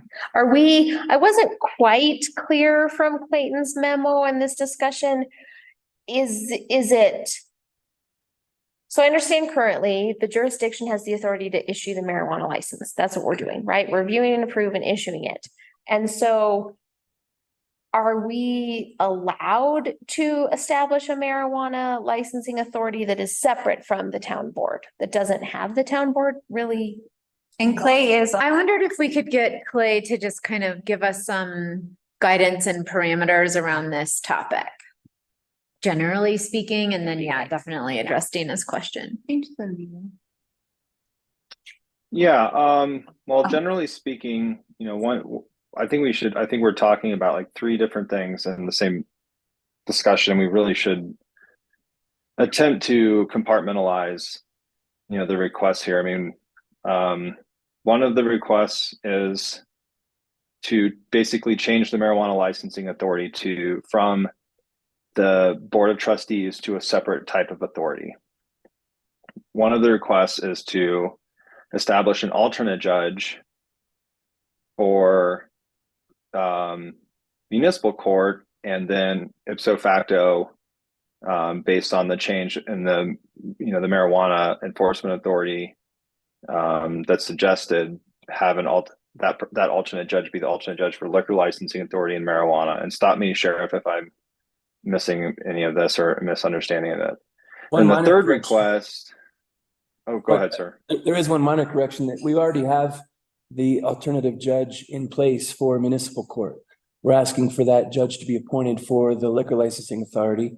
And should you Right, okay. choose to do a marijuana authority in the same way there as well. Sure. Okay. And yeah, thank you. So what I was saying, except add that we don't need a new alternate judge. We already have an alternate judge. I've never met or seen or aware of the alternate judge, and so I apologize. It's just not in the, it's not in the forefront of my mind. I haven't seen the appointment or know this judge, and I've never sat in front of him or practiced in front of him. So that's why I probably misspoke, because I had no idea he existed, and so I apologize. And then the third thing was appointing, possibly that alternate judge, if they were appointed as the liquor license authority on this particular issue. And those are outlined in three different paragraphs that Sheriff Conrad emailed, it looks like, on August 4th, 2023. So I just wanted to kind of point that out, because we're talking about a bunch of different things. I think it's going to be very important to look at one thing at a time. And so, I think Mayor Pro Tem Barney's question had to do with just generally, what are the parameters? And I will say that aside from the last request, and I'll explain that in detail if you'd like, I think that each of these requests are, within the authority of the board to do. Taking the first request, the marijuana licensing authority is currently the board. You have the authority under the statute to make up a committee or assign that marijuana licensing authority to, say, the judge, and then appoint the alternate judge as the alternate, as you could under the liquor licensing authority. You could take that back, and that could be yours, or you can allow it to remain our currently appointed judge. And then if you wanted to add the alternate judge as an alternate authority in the event that our primary liquor licensing authority had a conflict, either personally or financially, et cetera, with hearing that particular liquor license case or marijuana license case. Is there any And then- downside to doing that? Like changing the structure of the marijuana licensing authority? Like, I'm just having trouble. This is a new area to me. Educate me on the pros Well, and cons of what does it mean for there- us? I think it depends on who you ask. What I've seen, I will say that most towns either have the BOT working as the liquor license or the marijuana licensing authority, or a judge. There are committees and or lay people that are appointed and are made into the marijuana licensing authority, but I would caution against someone that isn't familiar with at least administrative hearings, because the marijuana licensing authority, it can be quite complicated based on the statute and application thereof and suitability determinations. And that would be much more efficiently and effectively done through a board, which is used to having public hearings and hearing evidence and making, decisions, informed decisions, or a judge. But certainly you have the talent within the town if you wanted to appoint a committee. And I think what the ask is here from the sheriff is that you just make it like the liquor licensing authority, which frankly, I don't think adds anything to the plate of the, because I don't know how many marijuana licenses you have, but I don't think there are that many. And I think you are capped by your local ordinance. And so I don't know, how much, as a con, I couldn't tell you based on workload, because I don't know that there is much of a workload as far as reviewing marijuana licenses. If I could jump in, sir, that's something that hadn't occurred to me, and I apologize. I felt as though kind of bringing this before you would be taking something off your plate, and you guys have enough to do, but there's also that potential sense of loss of control. And I don't want you guys to feel like all of a sudden we have 13 marijuana distributors downtown and we knew nothing about it. So I think a nice caveat to this potential would be to ensure that any new liquor license come before the board for approval after it's gone through the liquor licensing or the licensing authority. But then, once someone has a license and there's year after year review, or we have issues that need to come before an authority, that's all handled there. Would make good sense to me.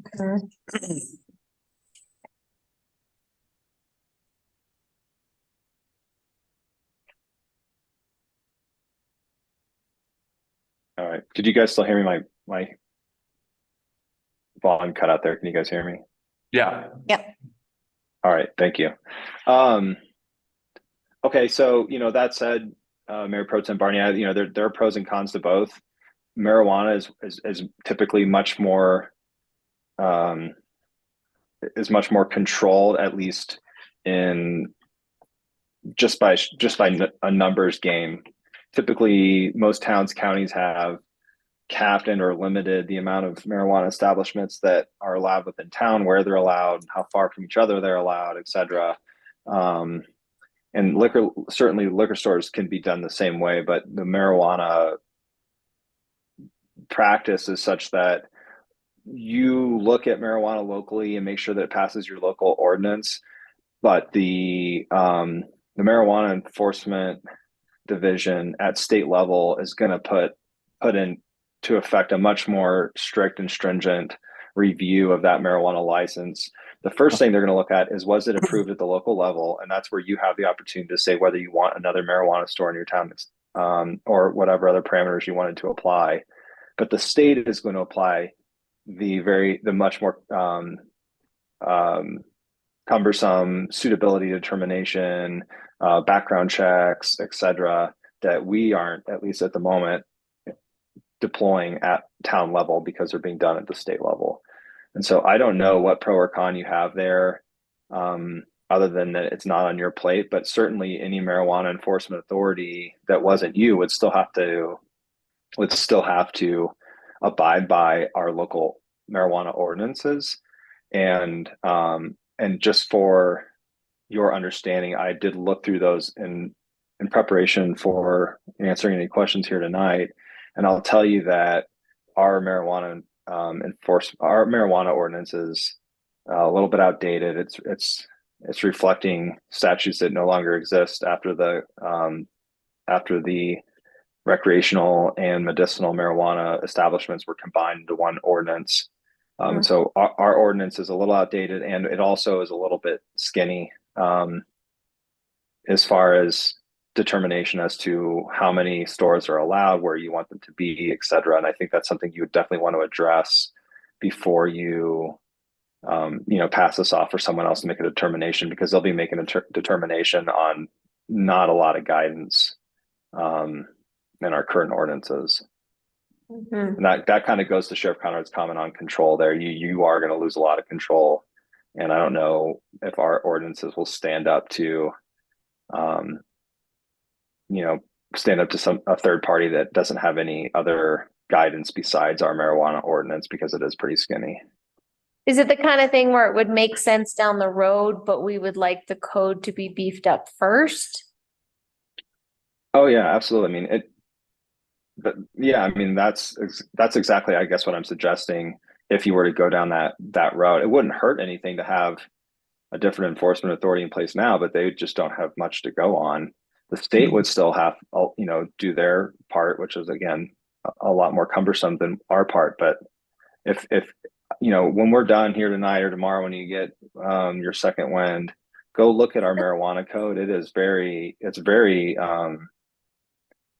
It's pretty skinny. I'll say that. There's not a lot of parameters delineated, and whoever was tasked with being the marijuana enforcement authority would be doing an awful lot of guessing and filling in the gaps.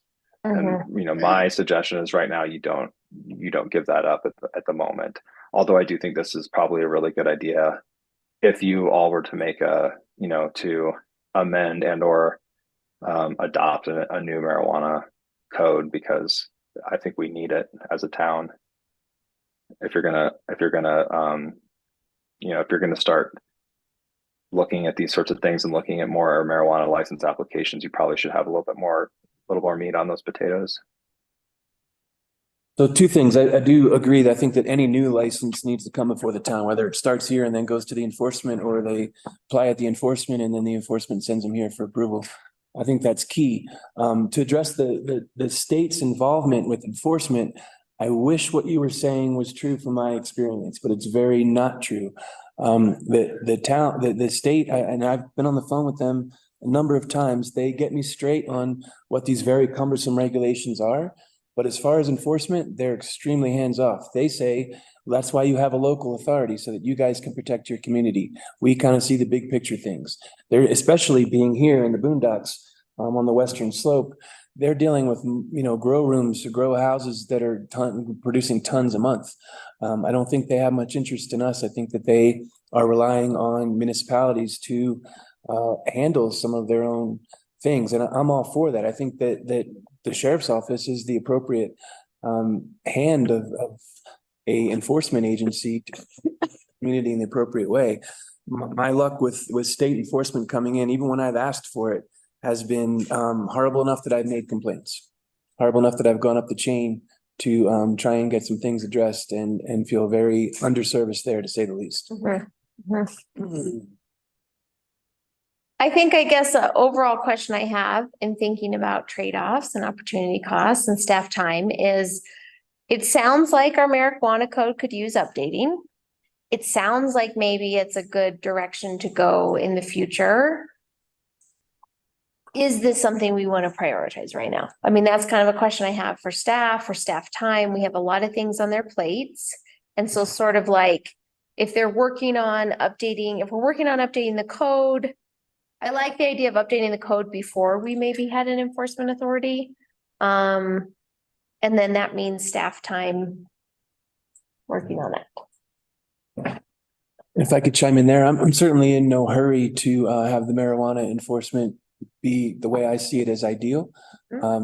So I have no problem with that being backburnered if necessary. However, the alcohol issue, I would appreciate if you would consider tonight to appoint an alternate judge for the alcohol authority, because that's something that, again, has been going on for over a year and a half, and it's very, very frustrating to me.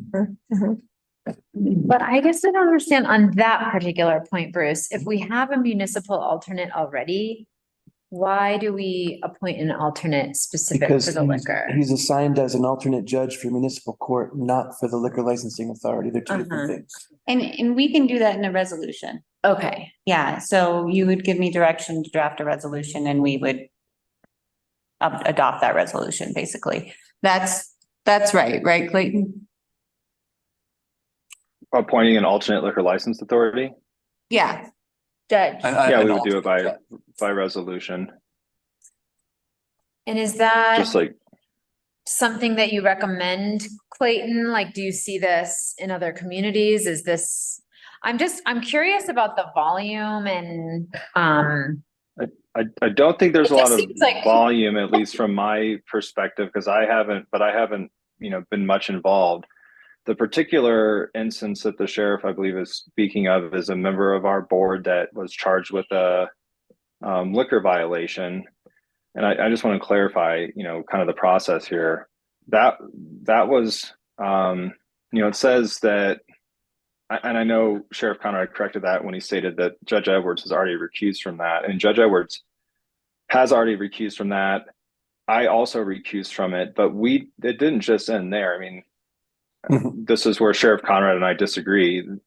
This case was sent up to district level for prosecution, and they formally declined prosecution. And I responded as well, the same to the sheriff, and I think he agrees, at least on that point, that the district prosecutor declined prosecution. I believe he has a formal email or letter to that effect. And so, and by my looking at this from a legal procedural aspect, this has been closed, and for me, since the declination of prosecution occurred, and that was back in May of this year when these conversations were taking place. And so that's where I mentioned earlier, I alluded to the fact that there's two things that I agree or we have the authority to do. The third thing, I without getting into technical legal process issues, I don't think that case is still open or active. But I know that's something that Sheriff Conrad is pursuing, and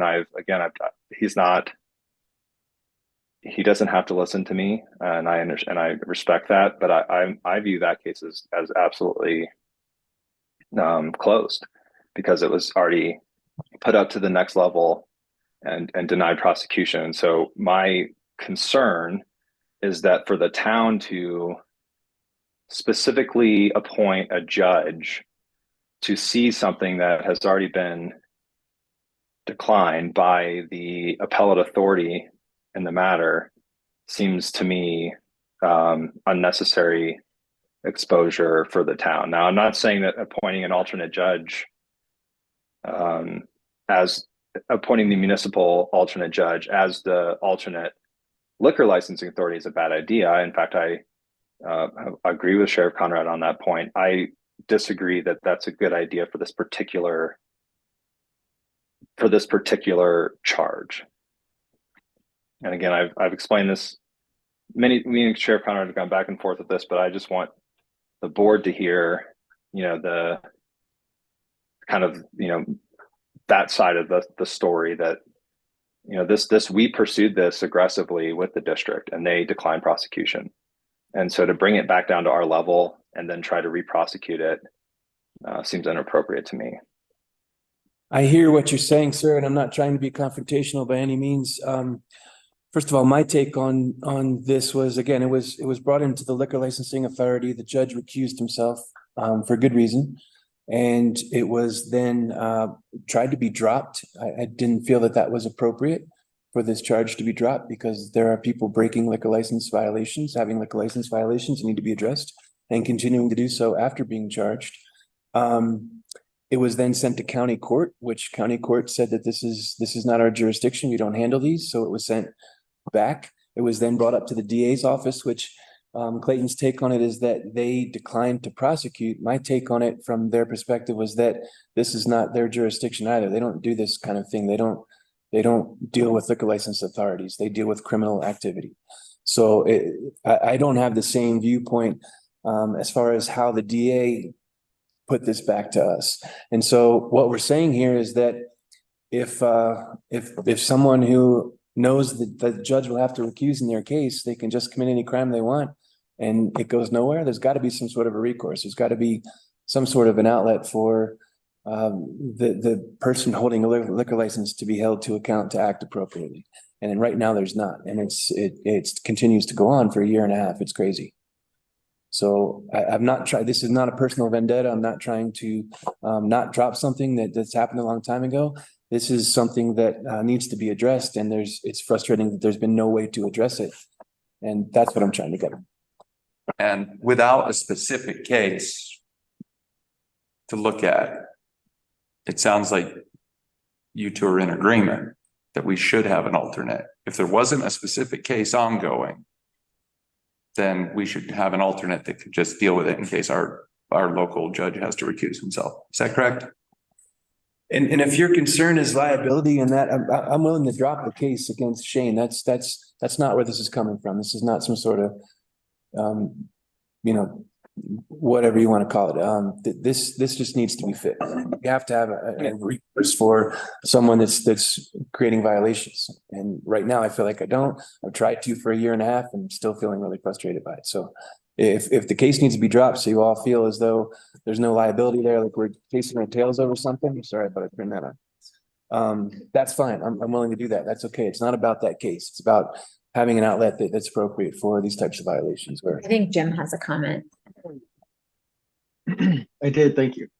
So Sheriff, what you're asking is, you're asking for our help in order to provide you with the tools to better regulate, correct? that's very succinct. Thank you, sir. And from what I'm hearing all sides. What is stopping us from providing those tools? That's for Clayton. Oh, no, nothing. I agree that it would be I've always agreed that an alternate municipal judge would be a great addition to an alternate liquor licensing authority. We already have the judge in place. It makes a ton of sense to me. And I like I said, I've agreed with Sheriff Conrad on this point since the beginning. Why not have the alternate judge act as alternate liquor licensing authority? You know, Judge Edwards has been around a long time. I've seen judges that are local to small towns who have been around a long time. And I think it's really important for, for the judge to have an avenue to recuse himself and there still be an enforcement mechanism in place. I'm all for that. And Sheriff Conrad and I, on the other matter, I don't even know if we disagree. It sounds to me like we just have one of us has a fundamental misunderstanding of what happened at the district level, and that's something we need to clarify. But again, my concern with appointing a judge for a specific purpose for a specific case is that it looks like we're creating a forum for that particular case, and so far that Sheriff Conrad isn't pursuing that, I have no trouble with this. I have no trouble with it even if he was pursuing it. I would just say that we wouldn't stand up we wouldn't appoint a judge to hear a specific case based on a one-off reason. And I know that's not what Sheriff Conrad is saying. I just don't want it to come across like that based on this request. Just because we did pursue it at every possible level. It was aggressively pursued outside of our jurisdiction. And we'll have to figure out that fundamental misunderstanding. But other than that, the tool itself, I think, is a great idea. Right. Thank you, Clay. I don't have. And do we need Judge Edwards to be a part of this conversation just because it's part of the I don't want to speak process for him, but or he's yeah, well exactly. aware. I mean, He's very much in the loop and well aware of what I'm asking for, and we've discussed his The desire. alternate. Right. he would recommend, can we believe- have him recommend that to us? Sure. And he was also in the loop because I spoke to him about approaching Scott Jackson, asked him if it was okay if I approached Scott Jackson and asked him if he'd be willing. So he's fully in the loop and on board, I believe, but I don't want to speak for him. And and this I'm not trying to throw a wrench in this, but for the particular case that we're discussing, even if say I'm incorrect in my understanding that the DA declined prosecution and they simply denied it based on jurisdictional, even though regardless of that, of whatever that misunderstanding is, the prosecution, you guys also need to hire an alternate prosecutor as well, because I have recused because I give direct advice to any member of the board. And when there's a member of the board that has a ticket, I can't prosecute that case. I have a per se conflict. And so the statute requires, a licensed attorney to prosecute that case. And so we're also talking about in those instances, which are rare, I think, and especially more rare if it's a board member, and that I can see Judge Edwards having a conflict because of how long he's been around there and being a local judge, I only have a conflict with the people who are sitting in this room. And so you would have to get a ticket, it'd have to relate to this. And I think that's a much smaller possibility, but for the particular case, the ticket that we're talking about, we would have to hire an alternate prosecutor as well, even if an alternate judge was hired to pursue that particular case. And so I just want to be clear on that as well. And I know Sheriff Conrad knows that, because we talked about that, and that's part of the statute. So that wouldn't be the end of it. And I'm not, again, I'm not trying to make it more complicated than it has to be, but I just want you all to consider that as well. Jim, I see that you have a comment, and I'm just looking at the time here, and it's 6:56 and we have a regular meeting starting at 7, and somehow this feels like it kind of went off the rails a little bit. Like we have a memo with 3 items, and I don't feel anywhere close to clarity on certainly establishing a marijuana authority as a board. I think we have a lot more work to do on that. Like Dana said, it sounds like we need to revisit an ordinance. In terms of appointing the alternate judge, I think that this sort of is bordering between kind of discussing a specific case and making a general decision on behalf of the town. And I really think we need to stay away from a specific case and be able to make a decision that is on behalf of the municipal, in our municipal roles, and not at all related to a specific case. And the more we're talking about this, the more it sounds like we're sort of being arbiters of a disagreement, potentially a misunderstanding. And I think with 3 minutes to go before a regular meeting, this discussion is not productive to helping us make decisions about the items in the memo.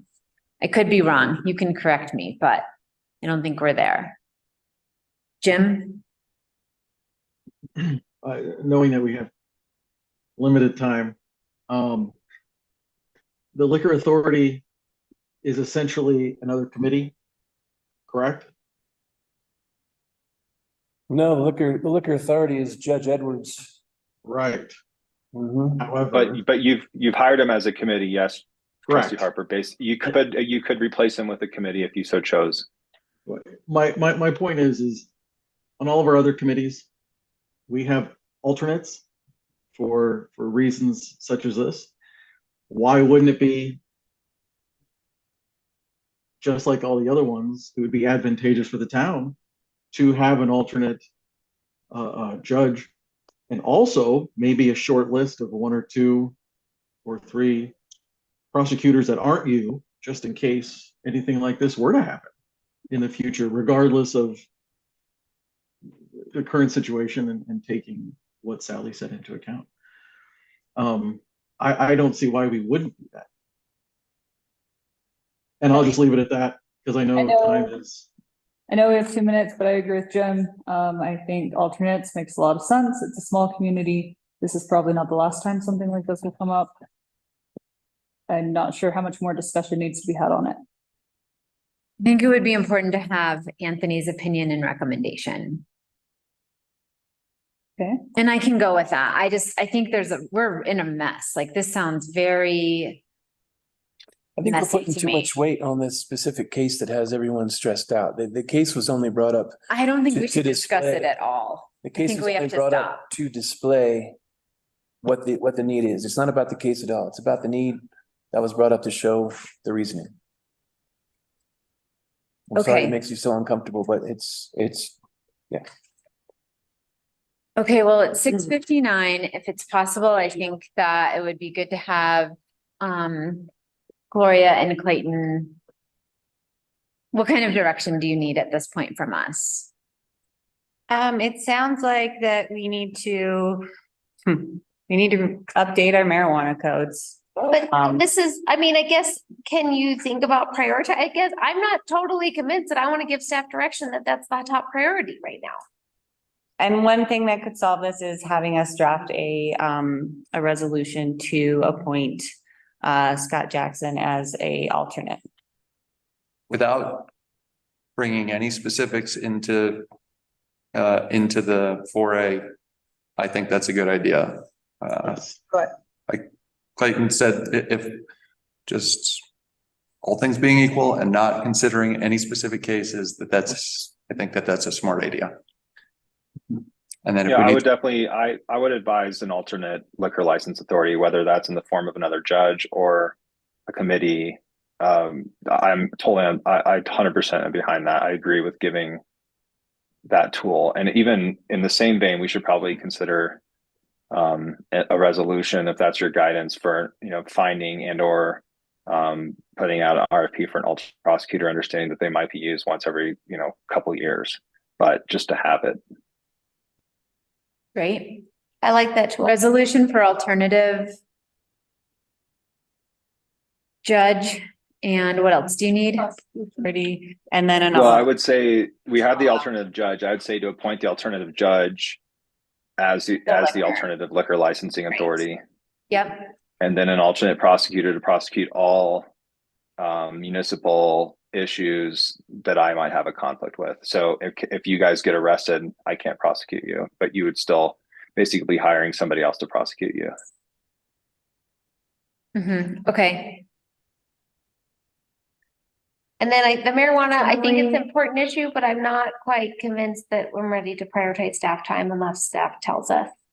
Do we have a list of things to circle back to? Can it just get tossed on there? Yeah.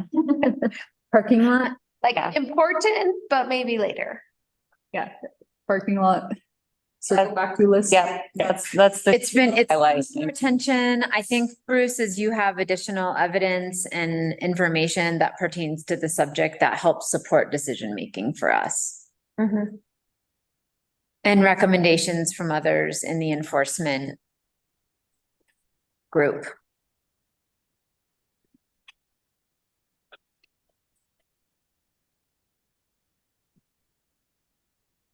Okay. Wait, is that clear, Gloria? Yes. Okay. So that addresses the marijuana authority. It addresses the alternate judge for the municipal court for liquor license, as well as the prosecution. And Clay, is there anything else that we need to tie up from this memo? No, I don't think so. I have clear direction for the alternate, and my understanding is that there's no direction on the other issues, that they'll be recycled when you determine that it's a good time for the town to relook at those. Okay. As long as that's my understanding, just make sure that I'm clear on that. Yeah. Does that reflect the thoughts of the board? Great. Okay. It's 7:03. Let's conclude the work session and take a little break, and we'll reconvene at 7:06.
Oh, I working. Okay, great. Sorry we're late, everyone. This is a regular meeting of the Silverton Board of Trustees. It is now 7:08 on November 13th. We just finished a work session and we're ready to go. Roll call, please. Oh, Sorry, let's all stand. But do so. I pledge allegiance to the flag of the United States of America, and to the republic for which it stands, one nation, under God, indivisible, with liberty and justice for all. Okay, thanks for the reminder. Okay, here we go. Ready, Melina? Trustee Edwards. Present. Trustee Cranker. Here. Here, Trustee Beerman. Here. Trustee George. Yep, you're here. Mayor Pro Tem Flynn. Here. Urban is absent. Okay, thank you. Are there any staff or board revisions to the agenda tonight? No staff revisions. Oh, under meetings and updates, I got to attend the Sword Council meeting, so I can give an update on that. Okay, meetings and updates. The what? Sword, I think it's Southwest Opioid Reduction, it's related to Oh, opioid yeah. disbursement funds. Yeah, S-word, Okay, the S-word meeting. got it? Saturday Night Live's good. Okay, thank you. We'll now open for public comment.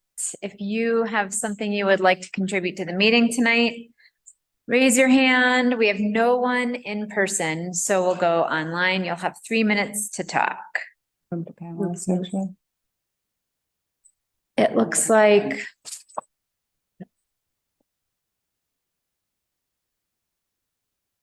I can get off. I don't need to be on anymore. He's in limbo. Melina's working on promoting Melody. Let's scroll up again. And Melody, we lost you. I see like a little thing. Oh no, that's not it. Oh no, we lost her.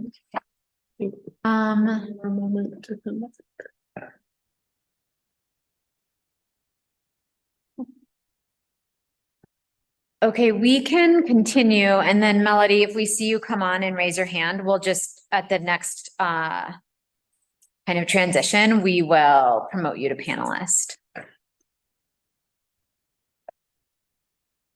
Okay, other than that, I do not see any other public comment. So other than Melody coming back on later, we'll close public comment and move on to item number 3, presentations and proclamations, Silverton Public Library, and I see Trustees here to kick that one off. Thank you guys for having me. I think I know everybody, but in case I don't, my name's Misty Anderson. I'm the library director at the Silverton Public Library here in town. I've been here about 15 months now, and quite honestly, I hadn't had the bandwidth to come to this and know what to say and how to engage with you guys. And so I feel like I'm finally at a point where I've got some time under my belt, I've got some experience, and now I've been able to look at what's been successful and where we kind of have some challenges. And that's really what I wanted to talk to you guys about today, is enhancing our accessibility at the library and also preserving our history at the library. So some initiatives that have started at the library started really small since I've been there. I started with, pre-K story times and getting our kids more involved after school and making it a safe place for everyone to come to. And that was really important to me. As I've evolved as the library director, I've started to look at the library as a place that can solve problems that we have in town. And some of those can be big problems. And how can the library look at those problems? Some of those are things like we're about to be able to have passports and renew our passports and get new passports in the library. We'll be a federal facility, which is awesome. We have been able to facilitate ESL and Spanish classes for people in the community, as well as myself. Learning Spanish is really important to me. And really, in a sense, thinking really big. How can we affect food insecurities? How can we help with transportation issues? How can we help with digital equality in our town? And so those are some of the things that we're starting to address and that have been really good partnerships. And I've seen things that worked and seen things that haven't worked. And it's really helped me grow. The one thing that has been the biggest challenge is our building. And most of you here, I see in the library here and there. And so when you walk into the library, you might think, because I've done a really good job with interior decorating, that our library is a really cozy, amazing place. And that is my job and that is what I want to do. But if you were to peel some of that back, you would start to see some of our history, which dates back to 1906. So in case you don't know, the library here in town is a Carnegie Library, which is very, very special. Andrew Carnegie was kind of this guy who wasn't really a nice guy, but he wanted to invest in libraries. And so he, across the country, put up 1,500 libraries across the country. And he made it so that they were always governed by a board to protect them from anybody closing them down. And over the years, a lot of those libraries have closed down. There's actually only 4 Carnegie libraries left in the state of Colorado. So we are a very, very important thing. When I see people get off the train, a lot of those people are like, we're here to see the Carnegie Library because they've been to all the other Carnegies in the United States. So over the years, we've had limited upgrades, limited fixtures. I think maybe the toilet's been the only thing that's really upgraded. Other than that, there is a lot of foundational damage. There's a lot of water damage from our snow in the basement.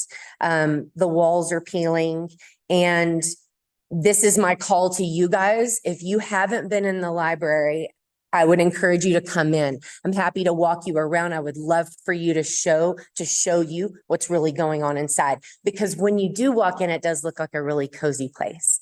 The most important issue in 2023 is that it doesn't have ADA accessibility. We are bound by stairs on either side. And so those in our community and those visitors that come in that suffer from a disability or unable to get up those stairs can't even come into our library. It breaks my heart. And so it is a big passion of mine to make sure that we can get this. There is also no handicap parking facilities anywhere for anybody to park. So some of this renovation, the importance of it is also the historical significance, the acknowledgement of the library's town history. It is a vast history, important, bless you, as town hall or our courthouse or the other things in town. And I think personally, I've seen it as a great community center in the last year. I see parents that bring their young kids there and have fun. I see the middle schoolers who come and kind of like hang out with their friends. I see the older kids grouping up and making plans, and then us adults like doing crafts and hanging out together. So the central hub of it is very important to our community. So let's talk a little bit about the project overview. The good news is for you guys is that in the past, I want to say like maybe 4 or 5 years ago, we got some really great plans in place. They worked really diligently to get some really good expansion, renovation, really rehabbing the building. And so we already have that in place. It would make it ADA accessible. It would remove all the barriers for our community members. It would address the stairs, which creates a more inclusive space. It would add handicap parking, which enhances our convenience and accessibility. And then also it would restore our historical aspect of the building. So it would take care of twofold. The project is a $1.2 million project. I would urge you, I didn't bring the plans tonight because there's no sense in doing that. I have the plans at the library. If you're interested in seeing them, please stop by and check them out. They're really great plans. The best thing about this project is that we are ready. We are shovel ready. Like, someone give me the money and let's start digging and redoing all the building. So our current efforts. So here's where I need you guys. Our funding strategies. I've gone to a lot of classes over the year. I've gone to a lot of courses over the year over fundraising and like, how do we make this happen? So San Juan Development Company hired Sarah Moore to do some grant writing. Sarah was assigned to this project, which has been fantastic. She and I together have been able to dig in and find some really, really great grant opportunities. 2 of the grants that we're going for would cover the entire project with a match of 25%. So we're looking at around $250,000 to $300,000 of a match. I think between Friends of the Library, fundraising, the support of the town, I think that we can rally that other piece. We've got 2 really great opportunities with the grant. So my hope is that we get both and then we can pick which one we want. But in the event, we will be able to hopefully get one of those. We also have some smaller grants, like the ALA is doing a small and rural libraries grant for $20,000. And the Laura Bush Foundation is doing another $20,000 for small rural libraries. So there's several, I want to say there's 3 to 4 smaller library opportunities that we have that could even potentially help us with that match. In my opinion, this is the most robust opportunity we've had based on what I've looked in the past. We've been very confined to the Historical Society grants in the past, which are wonderful. However, they're long projects and they get very caught up in the minutia of this brick versus this brick. These grant opportunities would allow us to ground shovel ready, get our contractors and start moving. So the reason I wanted to come today is the call to action for you guys in the importance of the support of the board. If you look at the organizational chart of the town, it's very funny to me. The library just floats over here without any kind of connection, like we're a balloon. And so I really want to be a face for you guys to know that most of you guys that I see here, I see you on a regular basis, and I know you know what I'm doing at the library, what my staff is doing at the library, but we want to express our gratitude for the ongoing support of the town because we do get a lot of money from the town, and I'm on a lot of library boards or with directors who don't get any support from their town. So I'm very gracious for that. And just your encouragement in the collaboration as we try to secure funding.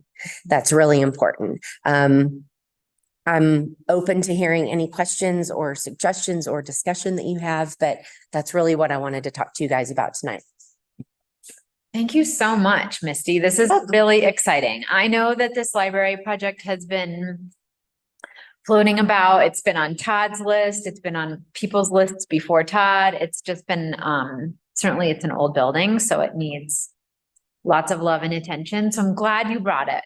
Thank you. To us tonight. And do we have any questions or follow up for Ms. Answered a lot of mine. Thank you, guys. Thank you for the energy. You're welcome. Of course. Thank you, It's Misty. exciting. Yeah, it's really exciting. Take care. Melody's back. If you want to get Oh, an opportunity. I'm sorry, what was that? Melody's back. Oh yeah, I wrote a note down to remember that. So much for that note. Okay, Melody, I saw that you're back. Yeah, maybe. And this will promote you to panelists now for your public comment. Even though we know who you are, if you wouldn't mind just introducing yourself, you'll have 3 minutes to speak whenever we see you. Oh gosh. Maybe we should have done the other one. Every time we promote. Zoom does not like you as panelist, Melody. We are sorry. All right, next time, Melody, we'll just ask you to. Oh, that's weird. So we're having a very strange technical. Yeah, every time we try and promote her. Putting her off every time we try and promote her. I'll text her. That's good. Yeah, I would guess that she can hear us telling her that right now, but well, the same will be true at the next opportunity we can promote Melody. Jim, do you have an idea for that? No, what I did have an idea for was to thank Misty, but she walked out so fast. was on an email chain and that she was working with our counterparts down south to bring Toys for Tots to Silverton. And I think that's absolutely beautiful. And I just wanted to thank her in person. And like I said, she ran out the door really quick. I'm So sure thank she'll you, go Steve. back and watch the recording later, Jim. Yes. Yeah. Okay, Melody, we're not gonna forget about you. We'll look for you and maybe the ghost will leave us alone for a little bit. Oh, there's yay. Oh, there's Fine, now There she is. unmute She's her. right there. Hey, All right. Melody, if you unmute yourself, the floor is yours. Wow, I'm finally in. This is great. Melody Skinner, 5 River Street. I think I need to talk to you again about your law enforcement contract. At this point, because you're paying 60%, you're paying for at least 3 full-time employees.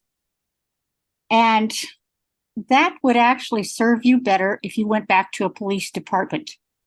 You would have a chief of police that would answer to the board, answer to the administrator, however you set it up, but they would be within the town government. You would actually be able to say, you don't have a contract. This is what the board is requiring you to enforce. And you could require that to be enforced. And as you know, if you've paid any attention, very little of our local ordinances are enforced and haven't been for years. I honestly think that the majority of people in this town would be much happier with a police department because it used to work very efficiently. And we don't know as citizens what's going on with our law enforcement dollar paid to the county because we have no sheriff's blotter. We have nothing that says these are how the cases turned out in court, what's the prosecution level, et cetera, et cetera. I think you really need to start putting actual thought into going out on your own. And I hope that you, if you have more questions, you'll find me and I can explain it. And thank you very much. Thank you, Melody. Okay. So that will bring us back to our agenda item for new business for EV charging stations proposal. Cool. Yeah, so Helios Charging Inc., an electric vehicle charging station company out of Denver, approached the town with a proposal to install 4 fast charging EV chargers to service the town, pending a grant award from the Colorado Energy Office's direct current fast charging plaza program. And this program is designed to increase access to high-speed charging in communities along Colorado's highway corridors. And because Silverton does not currently have universal EV chargers, our community would be a great candidate to receive funding. If the town were to support this proposal, Helios would pursue the grant. And if the grant was received, town staff recommends that the town would enter into a license agreement with them. Right now, Helios proposes to take care of all aspects of the project, including providing the grant match, accepting the grant award, the installation of the chargers, the maintenance, coordinating with SMPA and the town to come up with the best location for the chargers, all of the billing and removal if that was necessary. And they approached us proposing a location outside of Town Hall, which would be great. However, there is a lot of traffic there. So town staff also is proposing 2 alternative locations, including Anisi Park, because that would bring traffic onto Blair Street and potentially provide people to services that would be offered at Anisi Park, similar to what's offered at the visitor center now. Or recognizing that these chargers do not have a historic look, potentially recommending Memorial Park as well, as that would bring people all the way through town and then connect people to a park and trail system right away, and also as a way to get people into town and to support our economy. And then we have Daniel on from Helios Charging Inc. And he has, I think, a few slides to share, some information on his proposal. So Daniel, if you All want right. to, yeah, go ahead. Perfect. All right, great. You sounds like you can hear me. Okay, great. So I promise just a few slides. Sometimes I think it helps. So really excited to talk to you tonight. Sorry I can't be there in person, but just a little background. So in November of 2021, the Infrastructure Investment and Jobs Act passed a bipartisan bill which allocated $5 billion in federal funding to deploy EV charging infrastructure. So then in July of 2022, there were some alternate fuel corridors that were identified that would be eligible for this funding, and including that was Highway 550. In August of 2022, Colorado established the Colorado Energy Office and deployed its National Electric Vehicle Infrastructure Program. And then and that basically provides this like amazing opportunity to provide a bulk of the funding necessary to install a fast charging plaza in Silverton. And it's essentially kind of the analog of a gas station, but it's for fast charging ports. And so what we're really trying to do, the next grant window closes in December, so next month. And so we're really just looking for the support of the town. Because we really see as this should be a partnership and having that community buy-in. And so just a little bit of background. So right now there are so the purple is basically showing where there's coverage. The idea is that there's coverage within 50 miles of and so as you can see, you know, Silverton is really there's not any fast charging really close, and so that makes it an excellent candidate for a grant application, which we've been getting ready. So just as Lucy mentioned, like there's really three options that we had talked about. So the first would be by Town Hall, then also off of Blair Street, or by Memorial Park. And so some of the requirements, just for consideration, would be that there would be some lighting. So we would install, again, like we would take on all the costs. So the city would not be responsible for anything. And really just looking for the location that really fits the community best. And then so our goal is to really build out the infrastructure in Colorado, partner with local communities, and then we also give 10% of the net proceeds back into the community, however, wherever it's best served. And I was on the working session and listening to that, and it sounds like, you know, there's a lot of great nonprofits that could maybe benefit from this. But again, you know, the idea is like, how can we give back to the communities that are hosting these locations? So this is what the sites look like. And as everyone is aware, there's more and more electric vehicles on the road. And in Colorado has some of the most aggressive incentives of any of the states, which is really why we're seeing more than 20% increase in adoption every year. And Silverton is such an amazing location, and as there's more and more electric powered SUVs, people need some place to charge, and even just fleet vehicles as that increases. And so it provides a great way to draw people into the community and hopefully stimulate economic growth as well. Question often comes up about what about the charging rates? So charging rates in Ouray are actually some of the highest in the area. The median rate is 45 cents per kilowatt hour. But our target rate would be 35 cents a kilowatt hour. And the idea is also, not only could this be for people that are driving through, but it could also be a resource for residents of Silverton that are interested in potentially getting an electric vehicle, but don't want to install a charger at their home. So we've partnered with a number of communities across Colorado. We are Colorado based. We really only work in Colorado. I live in Denver, but Silverton is an amazing place that I love to go as often as I can. And then just the process that we're looking for is, like I said, we're going to start by applying in December. The applications are due December 15th. And really what we're looking for at this point is just a letter of support from the city that lets us move forward with our application. And then if hopefully we're successful, and then once that's the case, then we can really start working with San Miguel Power, working on all the design, the engineering, and then building out the necessary upgrades. This is not necessarily a short process because the San Miguel will have to upgrade the power.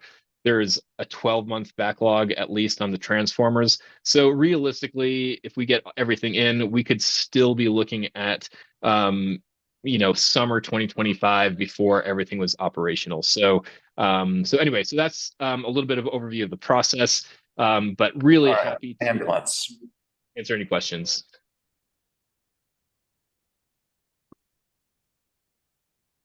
My apologies, Awesome. everybody. That was an ambulance call. I just forgot to turn that off. Okay, all right, you're good, Heather? Yeah. Okay. Thanks, Daniel. This is exciting. What questions do we have? I think this is a great idea. Super needed. It's really difficult to have an EV in Silverton right now. I have tried many different ways, and the limit on chargers, particularly fast chargers, and the limitations of not having a garage make it really difficult. So I think this would be great for visitors and great for people who live here. Yeah. And just a little background. I know that there are some Tesla chargers in front of the Wyman.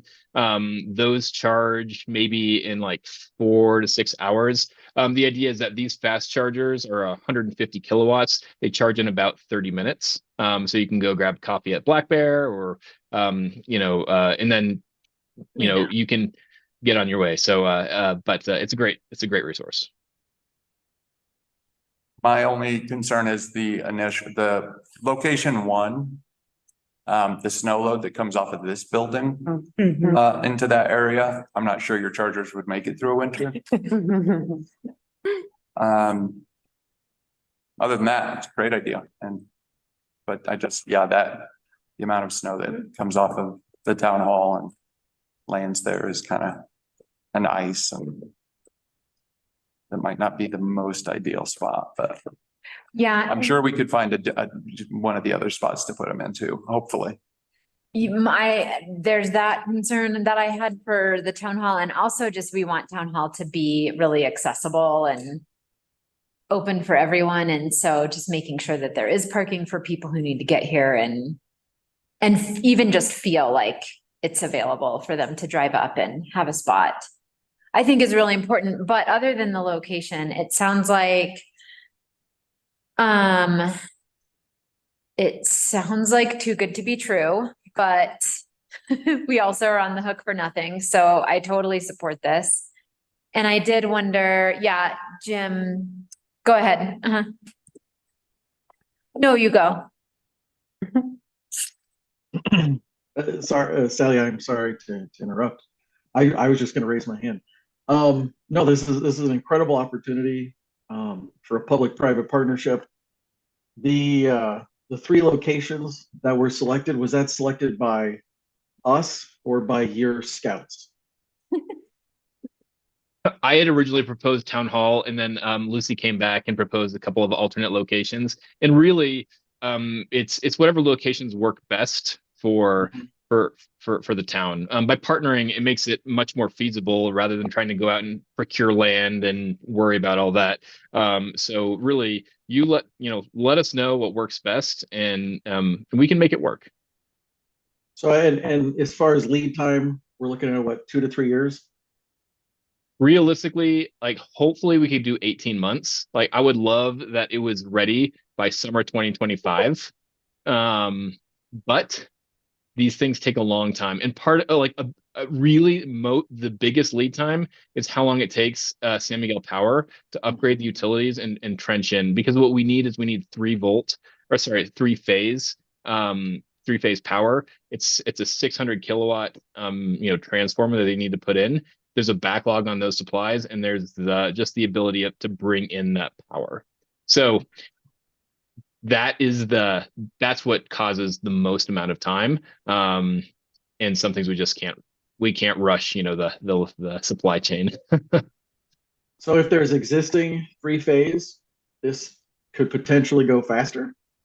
Absolutely. So if there's existing three-phase, they could potentially go faster, especially because one of the things that we would look at, if especially depending on the site, so maybe by Memorial Park, but if we can install a standalone energy store, like basically a battery, it means that there's less of an upgrade required, and we can install like a 500 kilowatt hour battery that helps make it easier and faster because it doesn't rely as much on San Miguel doing the upgrades, and we wouldn't need as big of a transformer. So there are options, and part of it depends on the space. Obviously, if it's on Blair Street or if it's in front of Town Hall, then those probably aren't as well suited for installing, fairly large size battery, but maybe by more, and these aren't ugly batteries, but we just need the space to put it. And so those are the things that could help us accelerate it, probably the fastest. Interesting. 2 more questions. And Sally, I do apologize. No, it's okay. Before you go on to your next questions, did you have something in mind there? You met with the existing. Yeah, just do you know about existing infrastructure? I believe that there's a couple locations here in town that have three-phase already, but that are not located on any place that we've already discussed, or the 3 locations on the map. My other 2 questions, so that's a good question, Sally. The other 2, really quick, were knowing our extreme temperatures, especially in the wintertime. Does that affect charging times or the battery stations at all? So typically not the battery stations. They're really designed to operate to -40. And so it should be fine. And more it's the car, right? So the vehicle itself will take longer, but it's self-metering, so you don't damage the batteries. And then one other real quick thing about the three-phase, we can, if the town is interested in proceeding, then we'll start working with San Miguel Power. There's a cost required to have them even start like looking at where they have power and things like that. So we just wanted to make sure that there was interest from the town before we incurred that cost ourselves, to start looking at the location of where, because they know where they have three-phase already and what the transformers are. So we can start investigating that if as long as there's interest in moving forward. Perfect.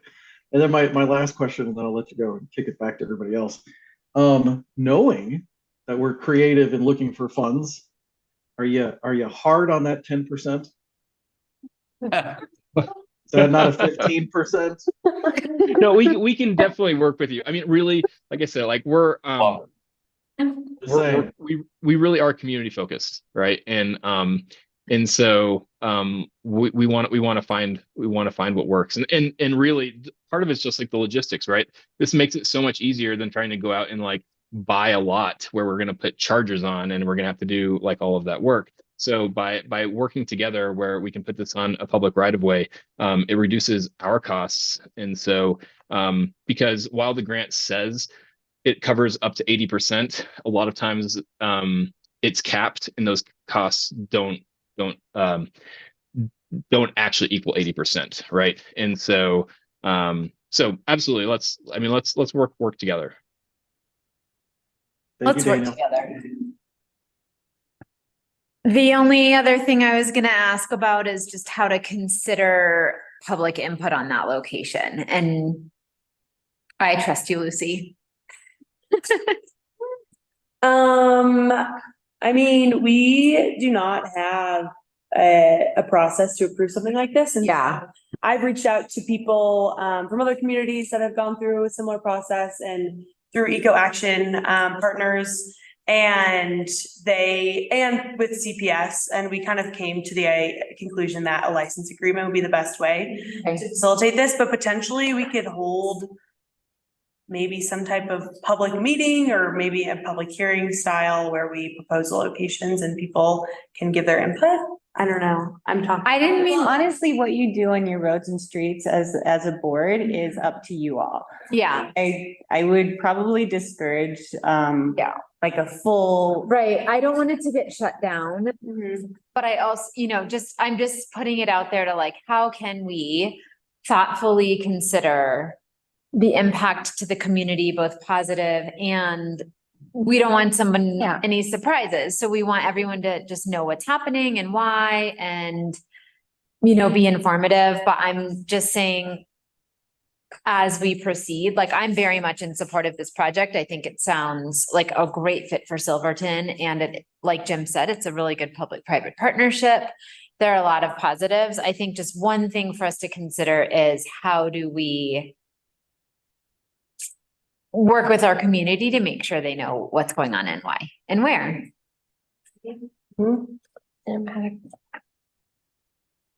One option for that is holding a public hearing when they do get the grant to talk. I don't know, do you need the location before you get the grant, Daniel, or do you can you have proposed locations and then proceed with the grant?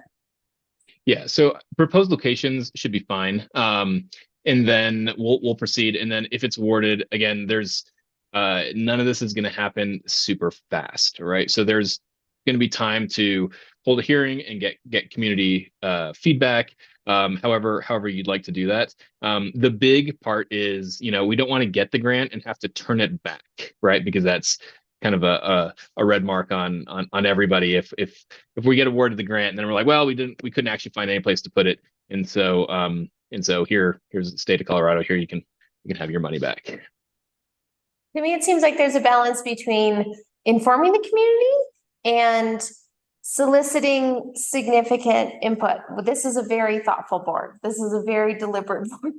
We take a lot of time and thought on the various decisions we make. And so I think we could strike that balance on providing an update to the community while also not slowing anything down with our community has lots of lovely, great opinions. And there's also an opportunity for this board to move forward decisively with an opportunity that's great and we can move forward to it. That doesn't cost the town a whole lot. I see this as an infrastructure addition that has very limited drawbacks myself. Yeah. Yeah. So do we have any opposition to the support that we want to express to Helios? I think my one question to staff is just making sure, nothing against Daniel, but making sure that in our licensing agreement, just that, I think of the town's perspective as far as liability and risk and future. And if tomorrow Helios went away, I'm not saying they're going to, but just making sure that the town is protected as far as like long-term relationship for what this looks like. But I'm sure that's already on your radar. Absolutely. And just one note, just real quick on that. I think that the Colorado Energy Office has anticipated this as well. So 5 years of like warranty and network service and all those things have to be prepaid as part of the installation to ensure that that it can be operational and that's and so anyway, certainly understand that concern, but I did want to let you know that all those things will be prepaid as part of the proposal. That's great. And really exciting to see this infrastructure money like turning into something tangible on our streets. That's super exciting. I think so too. Okay, so it looks like we would need someone to make a motion to submit a letter to Helios Chargers supporting their grant proposal for EV chargers in Silverton. So moved. Second. Okay, thank you. Roll call, please, Melina. All right, trustee Edwards? Yes. Trustee Kranker? Yes. Trustee Harper? Yes. Trustee Birma? Yep. Trustee George? Yes. Mayor Pro Tem Barbie? Yes. Okay. Thank you, Daniel. Thanks, Lucy. Thank you very much. Thank you so much. Appreciate it. We'll move on to item 4B, Resolution 2023-14, a resolution providing that certain elected and or appointed officials of the town of Silverton shall be deemed not to be employees within the meaning of the workers' compensation laws. And this resolution is optional for local governments to opt out of workers' comps for citizen committees that are appointed by the board and are not paid. So this will save the municipality really pennies on the dollar, but if there were a claim made, it would save us more money. So the two committees we have that the board appoints is the Historic Review Committee now and the Library Board. And this sounds familiar. I think we've approved this before. In the This is one that comes by every year. As you can see, one of the dates didn't get changed. I recycled the memo from last year. really good staff time. Totally support. Looks like Jim has been raising his hand on and off. Oh, no, he's saying no now. I'll wait until this discussion's over. Okay. I Thank was you. just gonna tee up a motion. Okay. Would someone like to make a motion to adopt resolution 2023-14, a resolution providing that certain elected and or appointed officials of the town of Silverton shall be deemed not to be employees within the meaning of the workers' compensation laws? So moved. Second, Roll call, please. Trustee Edwards? Yes. Trustee Kränker? Yes. Trustee Harper? Yes, Trustee Graham? Yes. Trustee George? yes. Mayor Pro Tem Barney? Yes. Okay, Jim? thank you. My question was for Lucy, regarding what we just discussed, Helios. Couple of meetings ago, our eco buddies came by and said, paraphrasing, that we're kind of the last kid on the block with joining the club of being super eco-friendly. Does this help us get points with them? Is this, do you guys know what I'm trying to say? Serious brownie points for sure. Actually, I think Liz can Yeah, start that. We were just in a meeting. I did one of the Eco Action Partners meetings earlier today, and I think this fits very Thank much you. fine with the resiliency plan for the region. So eco action, I wrote it down as my eco buddies. I was kind of concerned a little bit. And when I heard about this, when I read about this, this made me think that we could score some points and we could maybe bump up on the scale. So it's good. Yeah.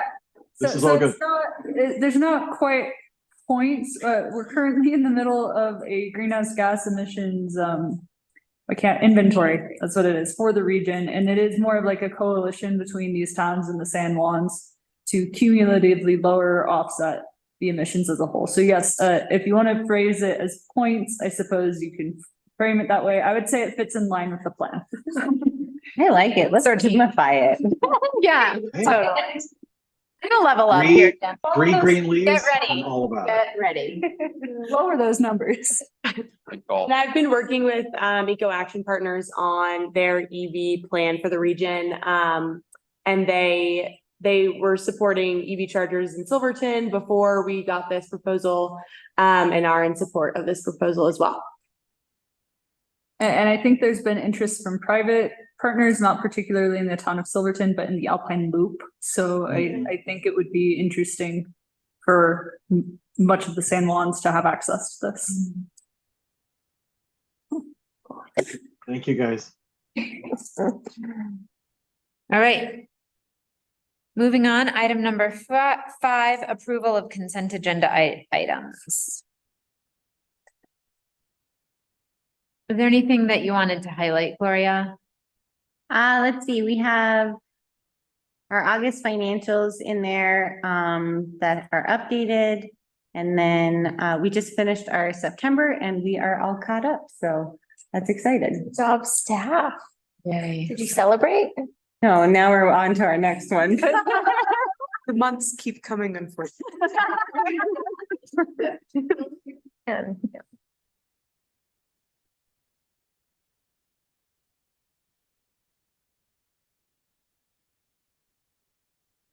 Okay, I'll make a motion to approve I wasn't sure if I had to make a motion or just throw it looks good to me on it. all right. Motion. I'll make a motion to approve the consent agenda. Second, Okay, thank you. Roll call, please. Trustee Edwards? yes. Trustee Kränker? Yes. Trustee Harper? Yes. Trustee Beerma? Yes. Trustee George? Yes. Mayor Pro Tem Barney? Yes. Item number 6, staff reports. So I have some exciting news. The Land Use and Development Code annotated outline is available for the public to view now. There's a notice in the newspaper as well as on our social media, and it's getting up on our website. But community members are asked to comment on this annotated outline by December 4th. And it can be found on the project website at silvertonluc.org. And then I also have in there an update from BPMD. They are hosting a community information night on Wednesday night at 6 o'clock, 6:30. It's 6 o'clock. 6 o'clock. Town hall. 6 o'clock at Town Hall. And then Lucy also included an update on the Brownsfield project, if you have any questions.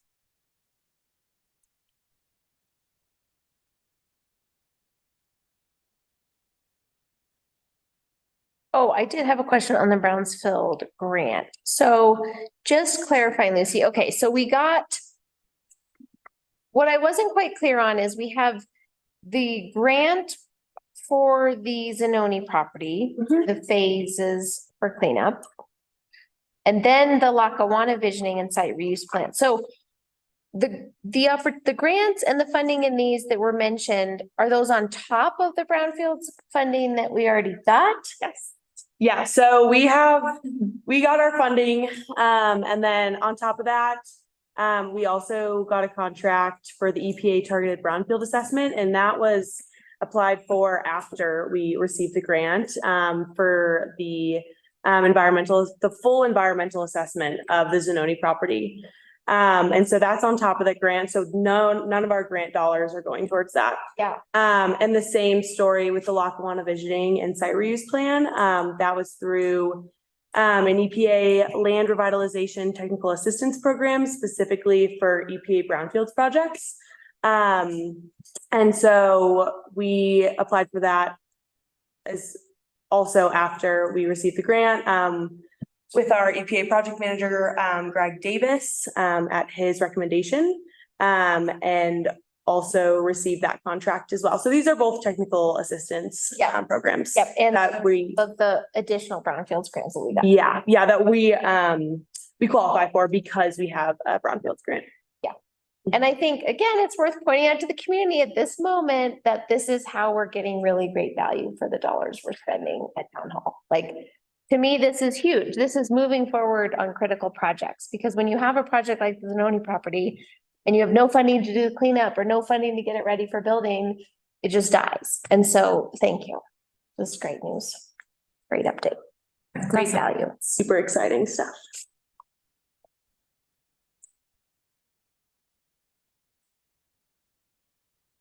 Okay.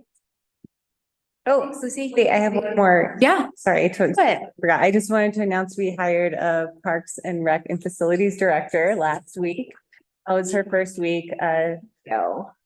Yeah. So exciting. Who is it?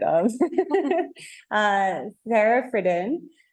She'll be working from Town Hall for the first couple of weeks, just so she could be close to the nest, and then we'll send her off to her respective Anisi Park office. Ooh. But very excited to have her on board.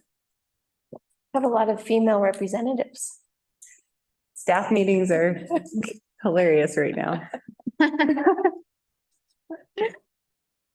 Great, that's great news. Thanks, Gloria. I'm glad you included that. Okay, item number 7, committee reports. So do you want to, let's start with historic review committee training. Do you want me to provide that since Shane wasn't there? Yes, I think you're the only one. Yeah, so we had a very lively historic review committee training. We had Lindsay from History Colorado come and present a training, which was really awesome. And then we got into some great conversations about the future of this committee, and took in a lot of really great feedback that we're going to incorporate into our first official meeting, which will be in December. And that's where we'll adopt bylaws and do appointments. So none of that was done at this meeting. It was just a training, but I think it was really, really great. Yeah, nice way to get started with that. Okay, and then on November 9th, the Board of Adjustments. Yep. Okay, we had a Board of Adjustment meetings for 2 variances that came before the board. I guess it was the first since 2021, I think is what they said. So we appointed a I did. chair and a co-chair. Fetch was made chair of the board and Jim Waller was made co-chair, vice chair.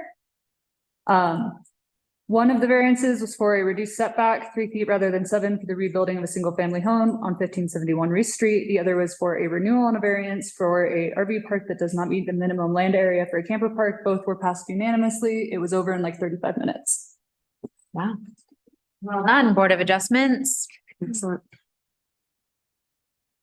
Okay, thanks for that update. And then Dana, do you want to share? I just want to make sure the board is aware. So the SWORD meeting, it's the Southwest Opioid Response District. So these districts were formed because of the opioid settlement money that was coming at state level, federal and state levels. So just want to let you guys know, Gloria asked me to sit on that as a town representative. So that's periodic meetings. Also on that board from Silverton and San Juan County are Austin Lashley with the county and Becky Joyce with the county from public health. So again, just an update for this group. Each individual county could have received funding from the opioid settlement, and the approach has been to pool it regionally, right? So I think you guys are all aware of that.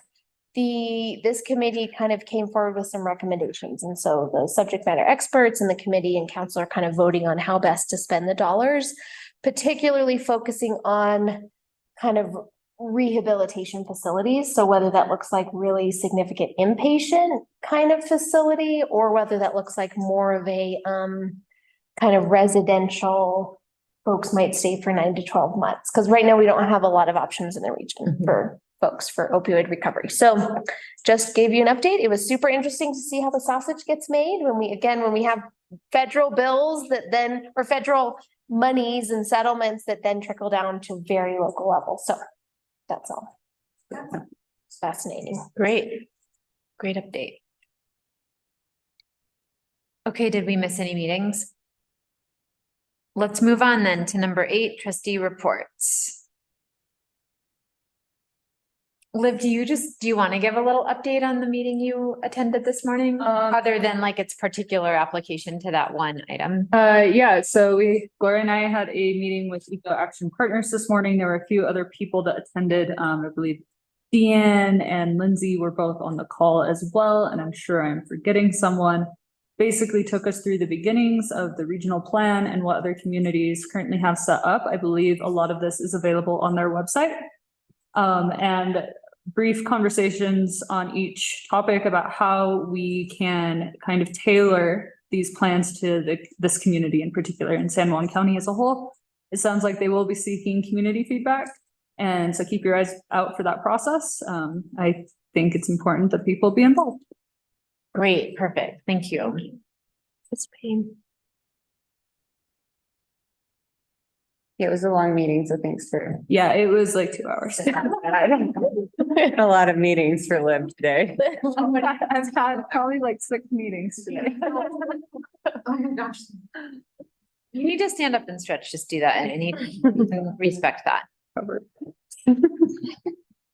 Okay, let's move on to item number 9 then. Continued business, a wetlands delineation project update. Awesome. So I'll provide a quick update on emergency ordinance 2023-10 and then our wetland inventory mapping. We'll have Issa Crum, if you want to promote her to panelist. She'll share an update from Ironwood. Yeah, Issa. So a quick overview and reminder, emergency ordinance 2023-10 went into effect July 11th or July 31st. And is set to expire January 31st of 2024. The emergency ordinance imposed a temporary suspension on the acceptance and the processing of any form of land use application for those areas defined as wetlands. The ordinance put the onus on the landowners to provide evidence that there are or are not wetlands located on or within 25 feet of the parcel. And so the outcome that we've seen on the staff side is that 3 applications that would have resulted in the review for approval of 10 residential units and 1 commercial units were paused. and one applicant provided documentation that there are no wetlands on or within 25 feet of that subject parcel, and they are eligible to move forward. And staff has done a lot of work reviewing this and writing internal memos to make sure that this has been put into effect equitably. And so we are excited to get our inventory sometime in December. So Isa, if you want to share, I think you have a presentation and give us an update from Ironwoods. Yes, hello, everyone. My name is Isa Crum. I work with Ironwood Consulting. I'm a wetland ecologist and permitting specialist. I'm located on the Front Range at the moment, but a native to Colorado, and have been working on wetland related issues for the past 18 years. So very excited to be contributing to this effort, and Ironwood is also excited to be helping on this project. So let's see if I can figure out how to get this to start.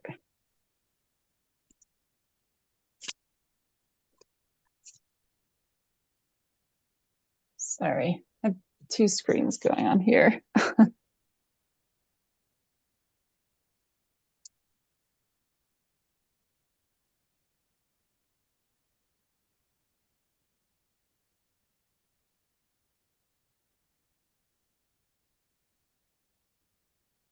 Oh.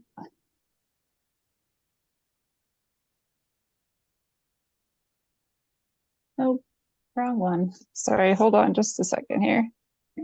You can see me, is what I hear.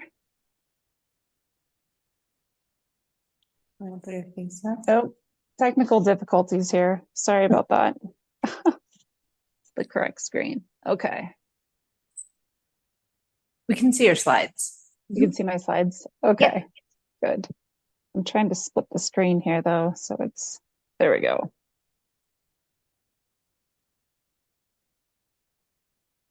Okay, so in this presentation, I'm going to be providing an update on the progress we've made to date on creating a wetland inventory for the town in support of planning and development of a wetland protection program, as well as some next steps for what's forthcoming in the spring and summer. So as you are all aware, the town of Silverton released a request for proposals this past fall, to which we responded, and we were awarded a limited scope, which included two tasks, creating an existing wetland data compilation, and task two, the actual wetland boundary identification and data mapping. So as part of that first task, we queried some existing data sources, such as the National Wetland Inventory. We looked at some recently captured high-resolution imagery provided by CDOT.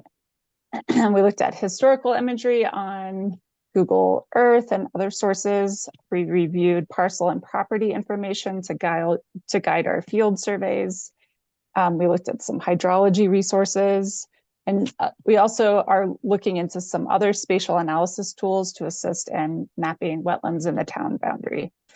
Just as a side note, some of you might be familiar with the National Wetland Inventory, which is these colored areas on this figure here. That is data that is produced by the U.S. Fish and Wildlife Service in collaboration with other entities. Most of this mapping is completed sometimes decades ago, and it's based on review of aerial imagery, not using a multispectral analysis, which I'll get into a bit more. And in many cases, it doesn't involve any kind of ground truthing.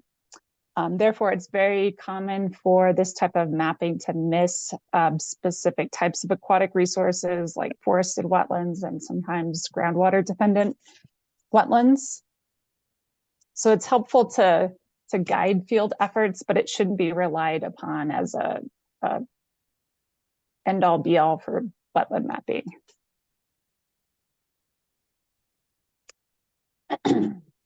Also, as part of our task one, we looked at some opportunities or options to evaluate the functions and conditions of wetlands in the town. In our proposal, we propose to use what's called the Ecological Integrity Assessment. The Colorado Natural Heritage Program has developed an EIA protocol specific for evaluating wetlands in Colorado. And they've used this protocol to evaluate all different types of wetlands across the state. So we have that as a benchmark for comparing wetlands in Silverton to other similar wetland types within the region. It's an ecologically based multi-metric method that evaluates a wetland's ability to support and maintain natural communities and organisms comparable to that of a minimally disturbed wetland in the region. Some of the benefits of this method is that it's customizable, so we can select metrics that address wetland functions and values that are important to the town and the community. It can also be a useful tool to evaluate restoration and mitigation opportunities to offset impacts to wetlands. This method also evaluates external stressors and landscape context and how these factors may influence wetland condition. The EIA method looks at ecological and biotic metrics as compared to this reference condition or high quality, less disturbed wetlands to understand the potential implications of impairment, which include impacts and stressors, which can be used to identify opportunities to restore and rehabilitate wetlands. It also looks at the ability of a wetland to provide certain functions, such as water retention or carbon sequestration. So along the lines of what you had just been talking about. This type of analysis is considered a top-down assessment method. This method is currently being used by the city of Boulder to classify wetlands in the city limits based on condition, which is used as part of their wetland protection and permitting program.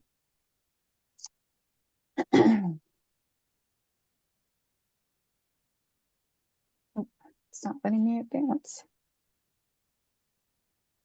Okay, so getting into our task 2 scope items, we had proposed to use a drone and to capture high resolution or multispectral high resolution imagery of the town.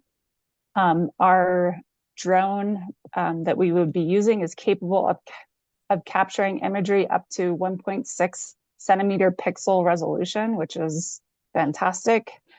We had intended to capture that imagery this fall, but we were able to procure high resolution 15 centimeter resolution imagery from CDOT, which was captured during peak growing season. We determined that a fall drone flight would not provide the type of spatial data capture that would support aerial mapping at this time, based on the lack of ground saturation and active plant growth, which is part of what that multispectral band would be picking up on. So the CDOT data will provide enough resolution to support preliminary field mapping efforts. And then we will be completing our multispectral drone imagery capture during the active growing season in late spring 2024. We will be using the CDOT imagery to help us confirm and refine mapping wetland boundaries mapped on private properties. And I'll get into a bit more why that's important in just a slide here. So in addition to doing this aerial review, we did on the ground field mapping in early October. We were somewhat limited in where we could go, again, based on access constraints. We were able to map areas that we could access following guidance developed by the U.S. Army Corps of Engineers. So this would be the same method if we had been contracted by a private landowner to come out and do a wetland delineation. We'd be employing the same method. And using this method, a feature that is thought to be a wetland is classified based on indicators of wetland vegetation, wetland soils, and wetland hydrology.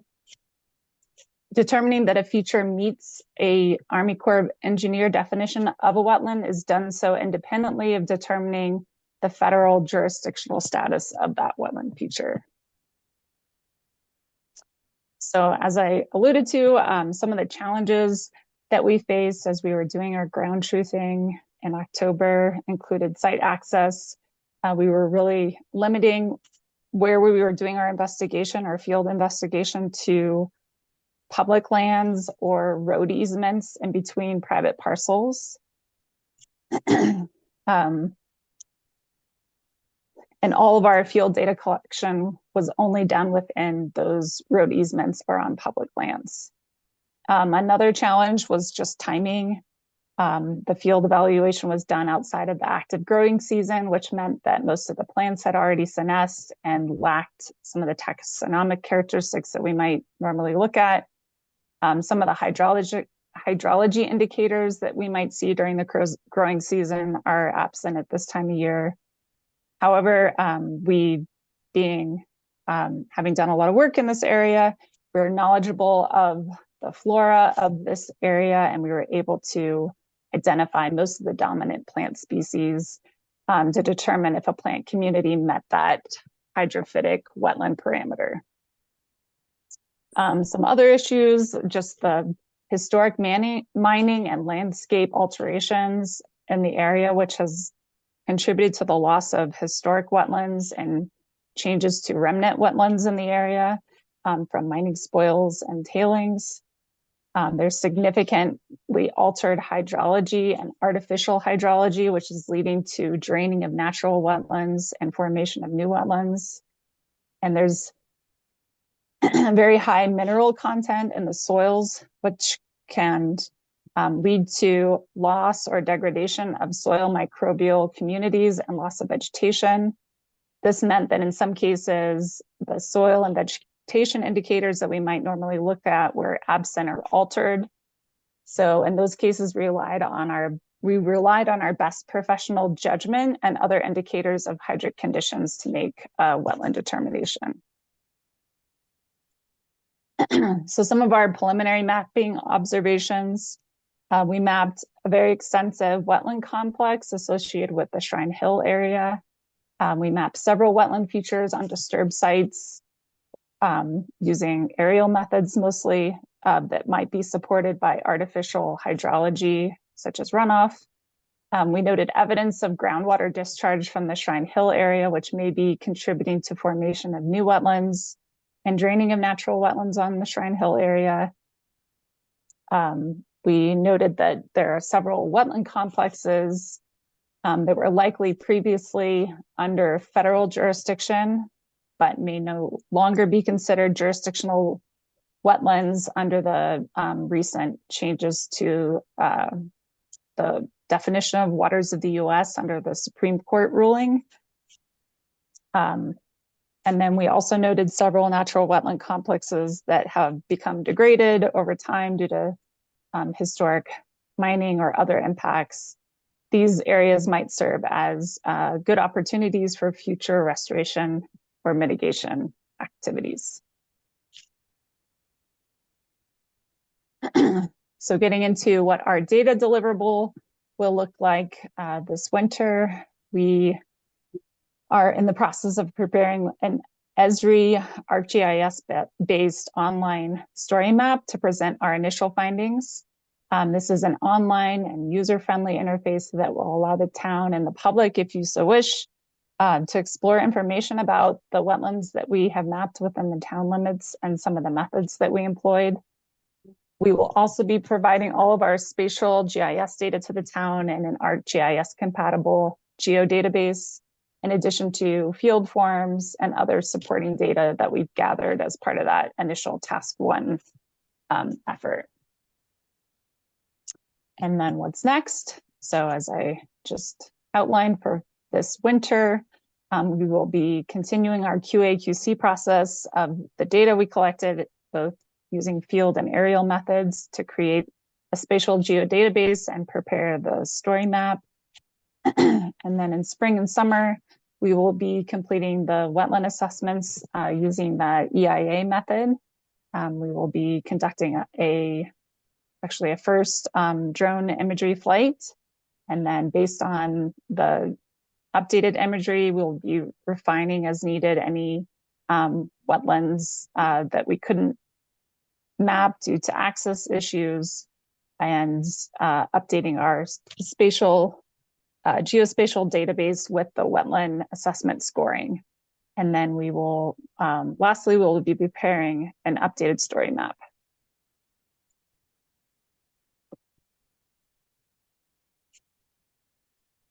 Awesome. Thanks for that update. That is really exciting and thorough. Well, let me see if I can exit out of here.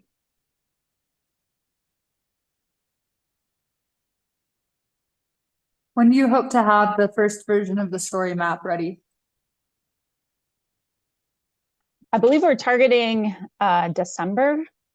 So we're in the process of we have it framed out currently. So once we have completed our data QA QC and can actually put the wetland mapping data into the story map, we anticipate we should have that ready for the trustees to review. Awesome, thank you. That's excellent. Any other questions? Yeah, this is Dana. I had a question for you. Thank you for that presentation. That was really thorough. I really appreciate being able to have this in front of us. I was curious about the bullet point stating that there were several evaluated wetland complexes that were previously mapped that would likely not fall under federal protection currently.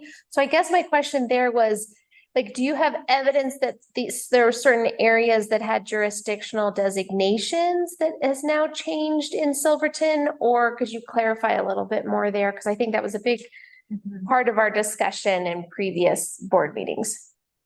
Yeah, that's a great question. So the only way to know if a wetland or aquatic resource is or was currently under federal jurisdiction is if there was an approved jurisdictional determination issued within the last 5 years. So if that is not the case, what we will be providing as an attribute to the wetlands that we either verified in the field or mapped are best for professional judgment regarding the potential jurisdictional status of those wetlands under the current definition of waters of the US. But again, as far as from a legal standing, unless there was that approved jurisdictional determination issued from the Army Corps of Engineers, we can't say for certain that it is under Army Corps and EPA jurisdiction. Gotcha. Yeah. And the data that we have access to, the jurisdictional determinations don't go back farther than 5 years. Is that correct? So I'm not aware that we have found any jurisdictional determinations that were issued within the last 5 years. Oh, yeah. Emily's chiming in. There was only one JD that was issued within the last 5 years.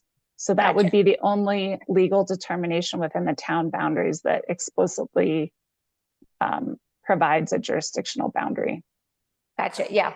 Because I think the question I was getting at is sort of like, we've heard conversations about how, well, in years past, these probably were jurisdictional, but we don't have particular documentation from the Army Corps that they did delineations on X properties and they were jurisdictional in the last 15 years. So another thing that we can query, and we will do this as part of our background review, the Army Corps has record of permits which were issued. The only ones that are available publicly are they call individual permits because that process requires public review and comment. Yeah. However, as part of a public records request, we can ask for other permits which were issued within the town boundary. As part of that permit process, it essentially provides an approved jurisdictional determination through the wetland verification process. Yeah. So if you're aware of a permit that was issued within the last 5 years, that's another resource that we could look at. Another thing to note, the state of Colorado, it has, I think as of July,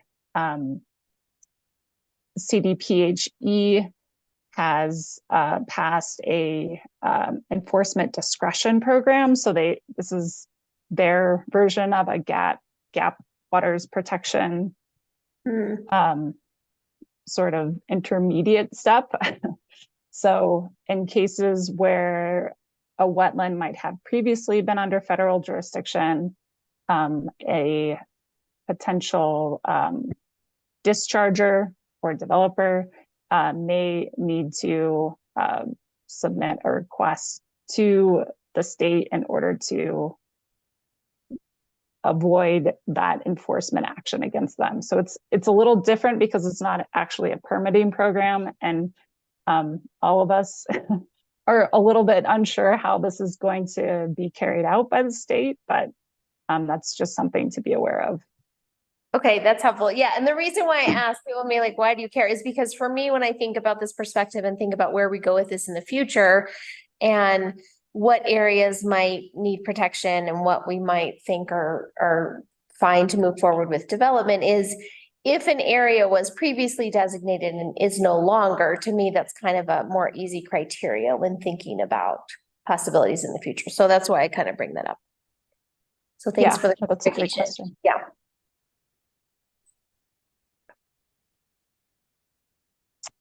Any other questions? I have one, Olive. I apologize if this is kind of a dumb question, and I know that you've covered it in the presentation. I'm curious about drone imagery and property. Like, are you able to use the drone imaging to fully map and image the entire boundary of the town, or do you have to like fly the drone according to property lines? Like, I guess I'm wondering, like, how complete is the picture based on the drone imagery? And I know that you had some from CDOT and some that you were able to collect in the use of your background knowledge of the area, but if you can just explain how that works, like, are you able to, how can you use the drone effectively for the whole area? Yes, so that's kind of one of the benefits of the drone. It can be flown over all jurisdictions, so we're not limited by property ownership. Okay. And it can be done. I mean, the town is not very large area. Yeah, exactly. So we can actually fly it pretty quickly. And again, part of the benefit of using that tool, and one, we have it readily available to us, and it has this very special camera that captures near infrared and can allow us to capture an image of areas that are saturated. So if we can actually access that property, we can tell by looking at these signatures that an area is more than likely to support a wetland or aquatic resource. And we can look at areas that we were able to map on the ground and compare it to those signatures to help us confirm that an area that we suspect to be a wetland is in fact a wetland without actually accessing that property. Being on the ground. Yeah, great. Okay, thank you, Isa. And you had mentioned that you were able to use the CDOT imagery rather than your own. And that imagery is as good, or it's the same type of imaging or the same type of drone that they use? It's a different type, and then it doesn't give you that near infrared that I was just describing. So it will give us a very high resolution snapshot of the town. But again, we're really just looking at that to identify vegetation signatures and not looking for an area that provides a signature of wetness. But we can look at sorry, Emily's chiming in the background.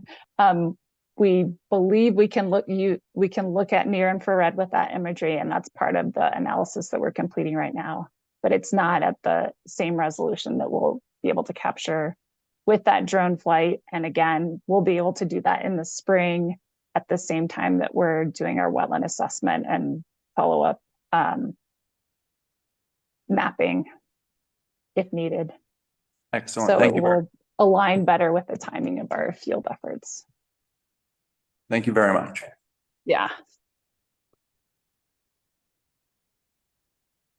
I guess a question I have for staff and for Isa is like, do you think that what we will have when the pause expires will be enough to give us some direction to move forward? Because again, we look at kind of the repercussions of this pause, and I'm still very attentive to that. The fact that like we have told someone who was potentially going to build 10 residential units that we didn't see started right now, that I don't take that lightly. Let's put it that way. I don't take that lightly. I still think housing it's top of priority list for me. If we don't solve housing in this community, we will lose our soul if people can't afford to live here. So, I'm very interested in not extending the moratorium, just full disclosure. I don't think that's a shock. And so do you think that with what we have, with what we have in before January 31st, do you think we'll have some significant enough pieces to move forward with narrowing maybe the scope or narrowing what we're talking about? And maybe that's getting the cart before the horse, but that's just top of mind. Well, and this is something that we wanted to bring this before you because we only have a couple more months. And so we really are basically only like another real month, but before this expires, and wanted to get you all to start understanding and thinking through this because we won't have the full map. We'll have a version of the map. And if at that point you all deem, oh, yes, we do want a wetlands protection program, or we don't want a wetlands protection program. So it's giving you that option. And then from there, if it is you do want a wetlands protection program, what that looks like going forward with the moratorium. So if you wanted to just restrict it to the areas on the map or keep it full, really, that's kind of options moving forward. So just wanted to keep updating you, and it seemed like the community needed an update as well. So I invited Ironwood here tonight to do that for you all, but it's a consideration, and that's also about a budget consideration too, because that the other half of the proposal was wetlands protection program, not assuming that you guys want one right away, that you want to see the map first and see what there is, and then make that determination. Yeah, and I think these updates and snapshots are going to help inform us as we move forward. And that this is why this was so important for me, because I think that once we get story map and we get a better idea of, exactly the scope of what we're looking at, I'll certainly be able to make a more informed decision and do it with more confidence. Yeah, and what I'll say, this kind of goes back to our list of some of the challenges. I mean, we did do our field verification, and outside of a growing season, outside of the typical time of year that we might be doing wetland mapping, but we are aided by having high resolution imagery and, again, just being knowledgeable of the area. So we feel confident in our field mapping, at least in the areas that we were able to access. So we will be able to provide a fairly comprehensive evaluation of where wetlands are located within the town limits. What we won't be able to provide, again, and that's part of the importance of the wetland condition assessment, we aren't able to fully evaluate some of these wetland features that might be artificial or not natural wetlands, so to speak, and it's sort of up to the town and how you want to approach wetland protection if you decide to go that route, and what the next steps would be. If you would decide to have a permitting program, however that looks, but what we're able to provide now is this area meets wetland criteria, this area does not. And in that regard, you have to sort of treat all areas as one and the same. Right. It's a wetland or not a wetland. And we can also provide our best professional opinion regarding potential federal jurisdictional status, as well as, wetlands that might fall under that state gap waters enforcement discretion category. Yeah, that's great. And I think for those folks who might tune in later or who have been following this conversation or not following this conversation, I think what's important to note is that what we're getting at first is a map, an area, a conversation about actual space that we're talking about, an inventory. And that was something the board talked a lot about being helpful to inform the conversation. And then the second piece to what you said, he says, the grading, I think Sally, you mentioned it one meeting, he's like, how do I know this is trashy or good quality, or how do we know? And so the grading piece is what comes next, but I feel like we will have at least something to help inform our conversation in January when the pause expires. So thanks for that clarification. And just for folks that have been following this, those are kind of the two pieces, the inventory, the map coming first, and then the kind of functional assessment that the grading of quality comes later.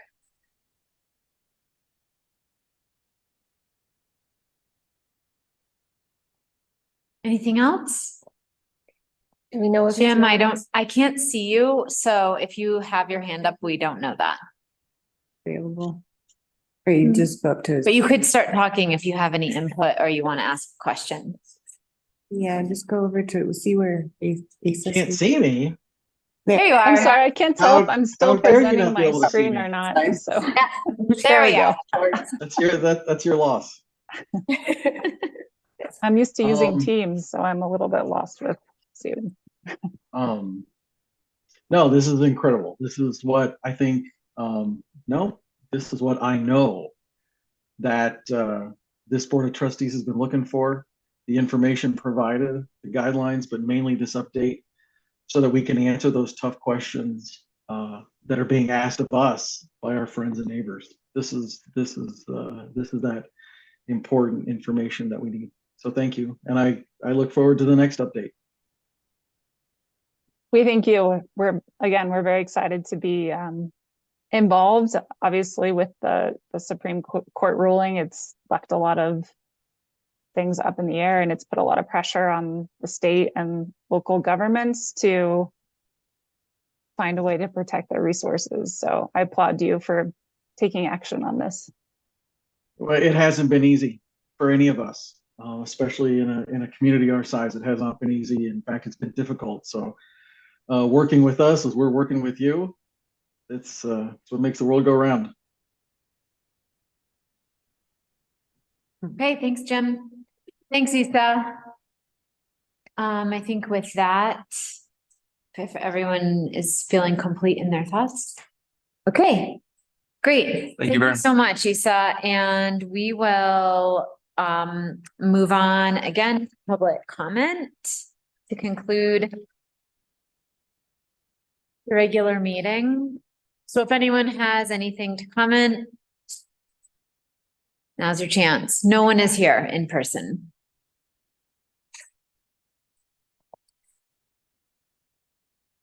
Okay. Seeing none, we'll close public comment. And the time is now 8:37, and this board needs to enter into an executive session.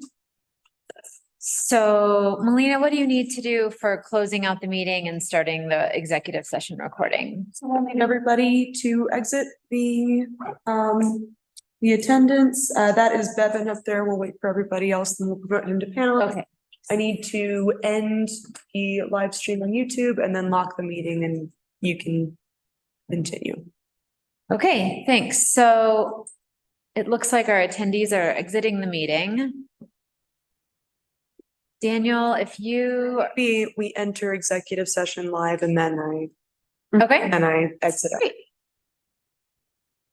The motion for that too. Yep, so let me just. Okay, would someone like to make a motion to enter executive session pursuant to 24-6-4024B CRS conferences with an attorney for the public entity for the purposes of receiving legal advice on Silverton Square? So moved. Second. Thank you. We'll just maybe do a hands raise. Is all in favor? Yeah. Okay, all in favor, so that means we now have a motion to enter executive session.